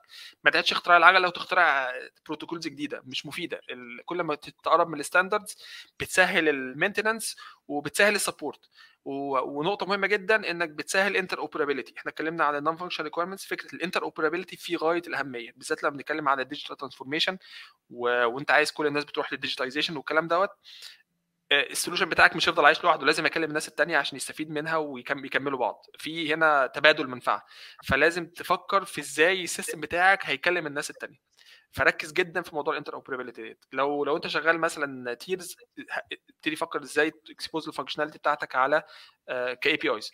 فكر في الموبايل فريندلي والموبايل فيرست ديزاين والكلام دوت. ايه الحاجات التانية؟ الحاجات اللي هتركز عليها الاركتكتشر زي ما قلنا بيركز على الباوندريز، سواء اللايرز او الباوندريز بقى اللي داخل واللي خارج من السوليوشن موديولز. ركز في الحته دي جدا. ابتدي دوكيومنت الحاجات دي، دوكيومنت الانتجريشن، اعمل انتجريشن ماتريكس، مين بيكلم مين وايه البروتوكول ده، سوب ده ريست. طب بيكلموا مثلا انتجريشن ثرو انترنت، في عندي مثلا سكيور نتورك، مثلا في عندي اي اس بي ده شغال على اي بي اي بلاتفورم. ابتدي جمع المعلومات دي كلها وابتدي اعمل لها ستاندردايزيشن. دي مهمه جدا جدا جدا. من ضمن الحاجات مثلا اللي هتاخد بالك منها ان مثلا في عندك تكنولوجيز كتير مستخدمه. هل ده ضروري؟ فكره ان يبقى عندك اكتر من تكنولوجي ستاك ده بيؤدي ان محتاج الريسورسز تكون كتيره باستمرار. يعني على سبيل المثال هتلاقي انا شفت سوليوشن، احد المؤسسات اللي اشتغلت فيها كانوا شغالين جافا بيست، سوليوشن كله جافا حلو، بس كان عندهم شويه حاجات دوت نت وشويه حاجات بايثون، وكان عندهم كافكا وكوبرنيتس والاستيك سيرش وريدس كل حاجه سمعت عنها موجوده. يا جماعه الخير انتوا محتاجين الكلام ده كله ليه بجد؟ ليه يعني ليه؟ حاول تقلل المشغلين في فرونت اند انجلر وموبايل ابلكيشن رياكت نيتف. هو ايه يا جماعه ده كله؟ انتوا كنتوا ايه؟ وكانوا سمعت انهم كانوا بيجربوا حاجات بجو. ليه بقى؟ ليه الكلام ده كله؟ يعني ما فيش اي داعي للحوارات دي كلها. حاول توحد التكنولوجي ستاك، دي مهمه جدا. لسببين. اول سبب انك واختار طبعا حاجه يكون ليها ريسورسز متوفره وفيها سبورت جيد الى اخره، عشان ما تزعلش بعد كده لما الناس التيم اللي معاك يمشي وتحتاج تجيب ناس تاني. الحاجات اللي تركز عليها تاني من المبادرات المهمه جدا هتفرق معاك انك تبتدي تنتروديوس الديف اوبس. الديف اوبس بصفه عامه بمعناه الواسع مش الاوتوميشن بس، هي قاطره لتشينجز كتيره جدا في المؤسسه وتؤثر كتير جدا في البرفورمانس بتاع المؤسسه. ابدا بحاجات بسيطه، ابتدي اعمل بايب لاينز للسي اي، وبعد كده ممكن تخش في السي دي ريليز بايب لاينز. ابتدي اعمل جيت ويز، لو انت كتبت يونت تيست دخلها في البايب لاين بتاعتك. ابتدي استخدم الستاتيك اناليسيس تولز عشان تديك انسايتس على الابلكيشن. دي كديف اوبس من ناحيه الاوتوميشن. ابتدي طلع بقى كي بي ايز وميجرمنتس للسولوشن بتاعك، سواء في ران تايم او الديزاين تايم. اعمل ميجرمنتس بالذات على الابلكيشن وهو شغال. لو ما عندكش مثلا حاجه بتقيس البرفورمانس ابلكيشن، بيسموها ابلكيشن بيرفورمانس مانجمنت اي بي امز. شوف حاجه تساعدك. لو معاك فلوس طبعا، لو معاكش دور على حاجه فري او اوبن سورس ابتدي شغالها. ابتدي يعني ادينا امثله طيب، بما انك ذكرت تولز يعني زي نيو ريليك قصدك وحاجات شبه كده ولا؟ مثلا انا بصراحه يعني انا ما بشتغلش بدول، ولكن الحاجات اللي احتكيت بيها زي كانت كلها حاجات كوميرشال وانتربرايز زي اب داينامكس ودايناتريس والحاجات دي. بس في حاجات انا متصور ان في حاجات اوبن سورس كتير هتفيدك، وفي حاجات حتى كوميرشال بس رخيصه. يعني سولار وينز والحاجات دي اظن رخيصه. ستاتيك الاستيك سيرش، الاستيك ستاك، في اللي هي الاوبن اوبن ستاك فيها اظن اي بي ام حتى كده، مش فاكر والله دي موجود في النسخه اللي هي الكوميونتي ولا لا. بس في عندهم اي بي ام، يعني اي معلومه اي حاجه تمكنك. يعني احنا عايزين ننتروديوس حاجه بحيث لما ناخد قرارات تكون مبنيه على داتا مش على على حواديت ارقام وقصص. مبنيه على بالظبط. ارقام. فكره ان انا انتروديوس بقى فكره الميجرمنتس والحاجات دي في غايه الاهميه، حاول تركز على النقطه دي كتير. تمام. طيب قول لنا بقى ايه اهم الكتب اللي الشخص محتاج يقراها ويعرفها، او انت عن نفسك قريتها واستفدت منها، فرقت معاك كاركتكت يعني في حياتك، او حتى كانسان يعني بعيدا عن الاركتكت. فخلينا نبدا بالتكنيكال وبعد كده نروح للسوفت سكيلز. طيب خلينا في التكنيكال، خلينا نقول مش عايز برضه ادي للناس كتب ادفانسد شويه، ولكن خلينا نقول حاجه بعد قول السيشن ديت. كله يعني خدها بالتدريج من البدايه كحاجات تبقى يعني انتري ليفل كده، وبعد كده نبدا نعلى وهكذا. طيب الكتب اللي حضرني دلوقتي في كتابين مشهورين جدا، انا دايما برشح الناس يقروهم. كتاب اسمه سوفت وير اركتكتشر فور ديفلوبرز بتاع سايمون براون. ده كان جزئين، اظن ان هو ضمهم دلوقتي في جزء واحد، اسمه سوفت وير اركتكتشر فور ديفلوبرز. هتلاقيهم دول، ده هتلاقوه موجود على لين باب بس مش موجود مطبوع، بس هتلاقوه موجود على لين باب. الجزء الاولاني مقدمه على الاركتكتشر ويعني ايه اركتكت واركتكتشر والبروسيس بتاعت الاركتكتشر الى اخره، مقدمه ظريفه جدا. والجزء الثاني بيتكلم عن الاركتكتشر دوكيومنتيشن وفيجواليزيشن. وسايمون براون عامل حاجه مشهوره جدا اسمها سي 4 موديل، سي 4 4 سي موديل، اللي هي بيبدا من الكونتكست، السيستم بتاعك دوت ايه علاقته بالسيستمز والجهات الاخرى اللي حواليه، وبعد كده خد السيستم دوت راح عامل له ديك وان ليفل ديب. فابتدى يتكلم على الكونتينرز. الكونتينرز قصده بيها الحاجات المتقسمه في الران تايم، خلينا نقول اللي هي مثلا بروسيسز في الران تايم. السولوشن بتاعك مكون لعده بروسيسز كونتينرز، وبعد كده ياخد كل كونتينر من دول وينزل ليفل تاني بيتكلم على الكومبوننتس دي. لوجيكالي ممكن يكون مثلا موديولز في السيستم بتاعك الى اخره، وبعد كده ياخد كل موديول ويتكلم على بعض الكود، الحتت اللي التريك اللي في الكود اللي محتاج تدوكيومنتها الى اخره. والجزء الثاني دوت هو بقى اللي كان بيبروموت فكره السوفت وير جايد بوك، ومتكلم عليه بالتفصيل وكل سيكشن تحط فيه ايه وامثله على الكلام دوت. وكتاب لطيف جدا، انا دايما برشح الكتاب دوت. تمام. في كتاب تاني ممتاز برضو اسمه ديزاين ات بتاع اسمه خلينا اقول لكم الكتاب ده اسمه ديزاين ات بتاع مايكل كيلينج. الكتاب ده مهم جدا. ده في ميزه يعني، ده برضو هو حتى اسمه From Programmer to Software Architect. انا برشح الكتاب دوت وموجود على اوريلي.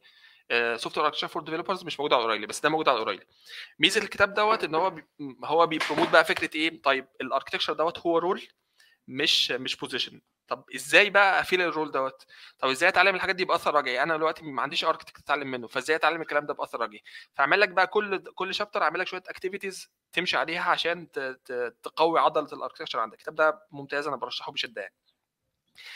في حاجات بقى بتتكلم يعني قد تكون متخصصه شويه، زي مثلا طيب ازاي اختار التكنولوجي بتاعه ازاي اختار التكنولوجي. في كتاب صغير خالص اسمه Thinking Architecturally بتاع واحد اسمه نسيت اسمه، بس هو Thinking Architecturally ده موجود على اوريلي.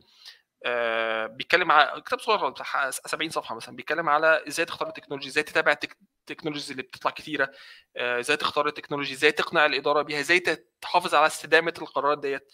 هو بيجاوب على 4 اسئله دول في كتاب ممتاز جدا برضه. في حاجه تاني مثلا حاجه بتتكلم على المايكرو سيرفيسز، الكتب بتاعت سام نيومان عظيمه. دومين دريفن ديزاين اظن ده توبيك ممكن نتكلم فيه كتير.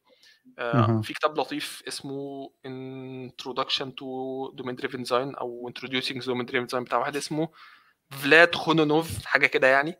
ايوه كتاب لطيف جدا برضو. ده اللي من عليه احسن. قرد ده. هو كان الاول، هو لا الجديد اللي عليه قرد ده اسمه هو بتاع نفس المؤلف، بس ده كان في كتاب قبل ده صغير كان حوالي 100 صفحه حاجه كده. ده كان لطيف جدا، مجمع اهم الافكار في دومين دريفن ديزاين. في واحد تاني برضو صغير اسمه دومين دريفن ديزاين ديستيلد بتاع فون فيرنون، ده برضو حلو جدا، برضو لطيف يعني.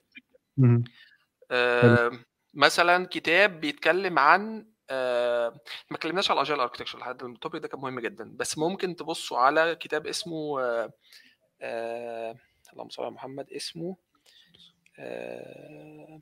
Building Evolutionary Architectures بتاع اسمه مارك ريتشاردز اظن ونيل فورد اظن، يعني هم الشله دي عامله كتب لطيفه. الكتاب ده لطيف جدا برضو. ايه تاني يعني؟ دي كتب اللي حضرتني دلوقتي. في كتاب اكتر انا فيها شخصيا قول الكتاب. في كتاب يمكن نصحتك بيه انك تبتدي تشتغل عليه يا احمد. الكتاب ده سوفت وير اركتكت هارد بارتس. لا، الكتاب ده مش اه Patterns Principles and Practices of Domain Driven Design. الكتاب ده من اه اكتر الكتب اللي اثرت فيها شخصيا في الاركتكشر بصفه عامه. كتاب جميل جدا جدا جدا جدا، بس كبير يعني، عايز واحد عنده صبر. وكتاب طبعا انت بتشرحه بتاع بيلد ديزايننج داتا انتنسيف ابلكيشنز حلو برضو. يعني الكتب كتيره بصراحه. يعني اظن لو كنا تطرقنا لكل كتاب لكل توبيك اكثر من كده كان ممكن نغطي يعني نذكر كتب واحنا في المواضيع يعني. دي اللي تحضرني دلوقتي. طب السوفت سكيلز بقى، الكتب يعني بتحسنك يعني من ناحيه الكوميونيكيشن بقى، من ناحيه التعامل مع الناس، من ناحيه الليدنج الكلام ده. طيب خليني اقول مثلا يعني من ضمن بصراحه من الحاجات المهمه جدا اللي هي اندر استيميتد فعلا، يعني اندر ريتد، الباوربوينت والاكسل. يعني خد ICDL هتتبسط قوي. بس الباوربوينت والاكسل من اهم التولز اللي هتعتمد عليها. انت لا تتخيل انك تداخل مثلا داخل الاداره بسلايد ديك وداخل بتتكلم معاهم كده بورقه وقلم. لا تتخيل الفرق اصلا. يعني انت داخل لما تخش بباوربوينت انت يعني قطعت نص المسافه، بالذات لو مستخدم فيجوالز واستثمر شير تمبلتس. واستثمر في الحته دي، مفيده جدا، هتوفر عليك مجهود وفرهده كتير قوي في الاقناع. الفيجوالز يعني العين فعلا بتفرق كتير جدا في الاقناع، فاستثمر في الحته دي. المانجمنت بقى في كتب كتيره، وميزه المانجمنت هو علم مخدوم. هتلاقي كتب بالعربي ومترجمه ومتالفه بالعربي ابتداء. فممكن نشوف كتاب مثلا في كتاب لطيف مترجم اسمه القاعده الاولى لا تتقيد بالقواعد، First Break All the Rules. دي عاملاه مؤسسه اسمها جالوب، والكتاب مترجم وترجمته حلوه. وانا بحب الكتب المبنيه على الدراسات والاحصاء والكلام دوت، فهو لطيف جدا في الموضوع ده. كتاب جميل عجبني. هو بيبني، هتلاقي الناس اللي عندهم يعني قايمين بدور الاركتكشر والليدرشيب مهم، لانه بيفهمك كتير ازاي تتعامل مع الناس وازاي تموتيفيت تركز معاهم على ايه، حاجات كده يعني. في المجال بتاعنا في كتاب اسمه Become an Effective Software Engineering Manager. ده كتاب حديث يمكن من سنتين مثلا، حلو قوي قوي. ميزته ان هو بيتكلم على الاداره وبيعالج مشاكل مش موجوده غير في الصناعه بتاعتنا.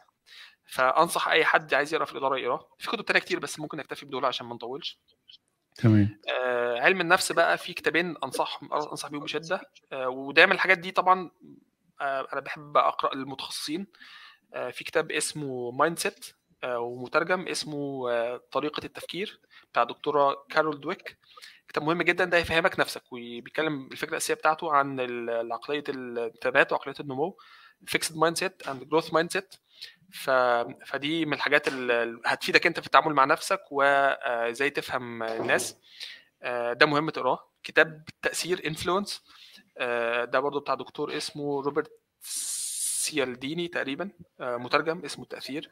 حلو جدا جدا جدا. الحاجات دي بقى مفيدة يعني هو اسمه The Science of Persuasion تقريبا، حاجة كده يعني. المهم يعني بيتكلم عن الإقناع والحاجات دي. مهم جدا جدا جدا، لأن في الآخر الإنسان كتير بيتأثر يعني في تريكس كتيرة ممكن تضحك على أي حد. فحاول تستفيد، تعرف الحاجات دي وتستفيد منها في الخير يعني. أنا بنصح الناس دايما يقروا في الأدب. الأدب اللي هي الروايات والحاجات دي، لان التعامل مع الماشينز بصراحه بيقسي القلب يعني. مش احسن حاجه. لازم نطرد الموضوع شويه يعني، بالذات لو حاجه فيها مشاعر كتير. انا مثلا نجيب محفوظ ممتاز في وصف المشاعر. حاول تقروا نجيب محفوظ. احمد خالد توفيق الله يرحمه ممتاز، في دمه خفيف ولطيف في الحاجات ديت. اقروا برضو دي. انا بحب الشعر، فاللي عايز يقرا في الشعر برضو يعني ممكن نرشح لكم. كنت في كتاب اسمه مثلا كنت بحب الشعر زمان وانا ايام الدراسه والعربي والكلام ده. لا ما خلاص ما بقتش فاضي بقى. بقرا الحاجات اللي بتجيب فلوس. خليني ارشح لكم كده. لا والله الحاجات دي مهمه يعني. بقول لك ميزه الحاجات دي ان فعلا بتخلي الانسان يعني التعامل مع الماشينز بيخلي التعامل مع البني ادمين صعب. فلما تبتدي تعرف الحاجات ديت في قالب ادبي روائي مثلا، فتبتدي تفهم الناس بصوره افضل. على الاقل تتفهم معاهم يعني، تتفهمهم. مش لازم حتى تفهم، بس تتفهم مشاعرهم، تتفهم بيفكروا كده ازاي. ممكن في الشعر مثلا في كتاب اسمه احلى 20 قصيده حب في الشعر العربي. ده لطيف جدا يعني. جاب فاروق شوشه بيختار 20 قصيده كده لطاف وشرحهم حتى شرح بسيط. في كتاب اسمه الفيه الحماسه، منقي شويه اشعار اجمل الاشعار في ديوان الحماسه، يعني حاجات زي كده يعني. البيزنس بقى لازم تعرف البيزنس شويه. البيزنس مقصد بيه الفلوس يعني في الاخر انت قراراتك في الاخر الامباكت بتاع فلوس. يعني الشركه هتكسب هتخسر. فبما اننا بنتكلم عن اركتكت لازم يكون مركز على الاستراتيجي. فمهم جدا انك تركز على الاستراتيجي وازاي الشركه بتكسب وازاي اساعد الشركه انها تحقق مكاسب او تتجنب خسائر.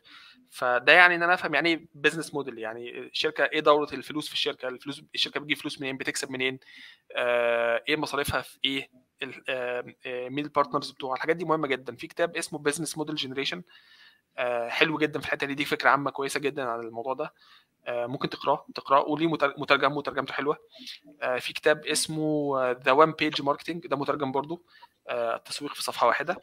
الحاجات دي تفهمك يعني ايه ماركتنج، لان الماركتنج بصفه عامه هو قاطره الشركه كلها، فمهم انك تفهم الناس دي شغاله ازاي. وتفيدك من ناحيه تانية انك لما تعرف اللغه اللي بيستخدموها. انت لما تخيل لما تروح مثلا لاداره الشركه تقول لهم والله القرار دوت هيوفر على الشركه اكس فلوس، ولا لما تقول لهم والله السولوشن دوت هيريح الديفلوبرز ويحسن الفيلوسيتي بتاعتهم. بلح خالص يعني، ما حدش بالظبط. تتكلم فلوس هتلاقي الموضوع فرق اختلاف. بتكلم كل واحد من منظوره يعني. في من الحاجات اللي انت قلتها برضو في وسط الحاجات يا احمد، موضوع السيلز. انت لازم تبيع الفكره بتاعتك، فلازم تقرا في السيلز شويه. في كتاب لطيف اسمه تو سيل از هيومن، ومترجم برضو. انا هحاول ارشح لكم كتب مترجمه، اسمه البيع الطبيعي ما انت الانسانيه. ابعت لنا بقى اللينكات دي عشان طيب. نحطها في الديسكريبشن بتاع الفيديو. طيب.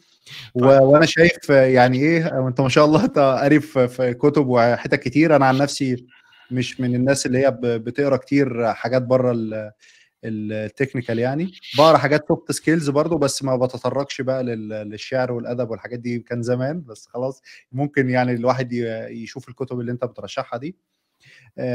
بس احنا لازم يبقى في فيديو تاني نتكلم عن الدومين دريفن ديزاين، فمحتاجين نحضر له بقى برضه ونعمل فيديو تاني سوا. انا بصراحة استمتعت جدا بالكلام معاك واستفدت كتير جدا، وعايزين نستفيد اكتر. وعايزك انت برضه من ناحيتك انك ما توقفش. انت كنت بتعمل فيديوهات زمان، جيت هم مش فترة. الاثنين والله، بس هم مفيش غيرهم. يعني كمل. انت معتمد حاليا على البوستات.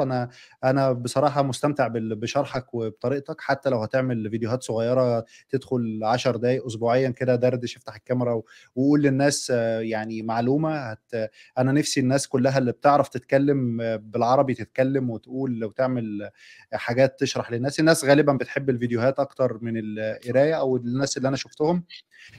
فحاول ترجع وتعمل كده. انا كنت مبسوط ان ألفي بدأ يرجع ويعمل، اوقات بيكسل بس حاليا بيخطط انه يكمل. فاي حد ببقى نفسي اي حد يعني بيعرف يتكلم او يعرف في حتة في العربي يتكلم، بحيث يبقى في محتوى عندنا بالعربي، لان دي حاجة مهمة جدا للناس اللي الانجليزي بالنسبة لها صعب. انا شخص بالنسبة لي الانجليزي برضو مش سهل في القراية، باخد وقت فيه. كنت زمان كان الموضوع اصعب. فانا حاسس بالناس ومقدر ده، عشان كده بحاول ان الفيديوهات تبقى غالبا يعني بالعربي ما عدا المصطلحات يعني. فانا بشكرك جدا على وقتك، وكنت مبسوط جدا. وزي ما قلت لك لازم نعمل فيديو لو انت وقتك يسمح تاني عن الدومين دريفن ديزاين، او حتى مواضيع بره عن الاوفيس بوليتكس انت اتكلمت عنها برضو، شفتك قبل كده. هتبقى حلقة مفيدة عموما للناس وفيها نوليدج كبيرة. فانا بشكرك جدا يا سامح على وقتك والله، وكنت مبسوط الله جدا. يكرمك. وانا والله يا احمد ربنا يكرمك، ربنا ينفع بينا، وجزاكم الله خيرا والله، انت اتحت لنا الفرصه دي. لا والله، ده دايما انت تنورنا. وانا عايزك انت من ناحيتك برضو ما توقفش في الفيديوهات، واعمل دايما حتى لو 5 دقائق 10 دقائق يعني. ببقى مبسوط فعلا لما بشوفك وانت بتتكلم. وبشكرك جدا على وقتك. العفو يا احمد، الله يكرمك، الله يكرمك، ربنا يجمعنا على خير قريبا ان شاء الله. ان شاء الله. سلام. مع السلامه، شكرا، شكرا جزيلا، السلام عليكم. سلام.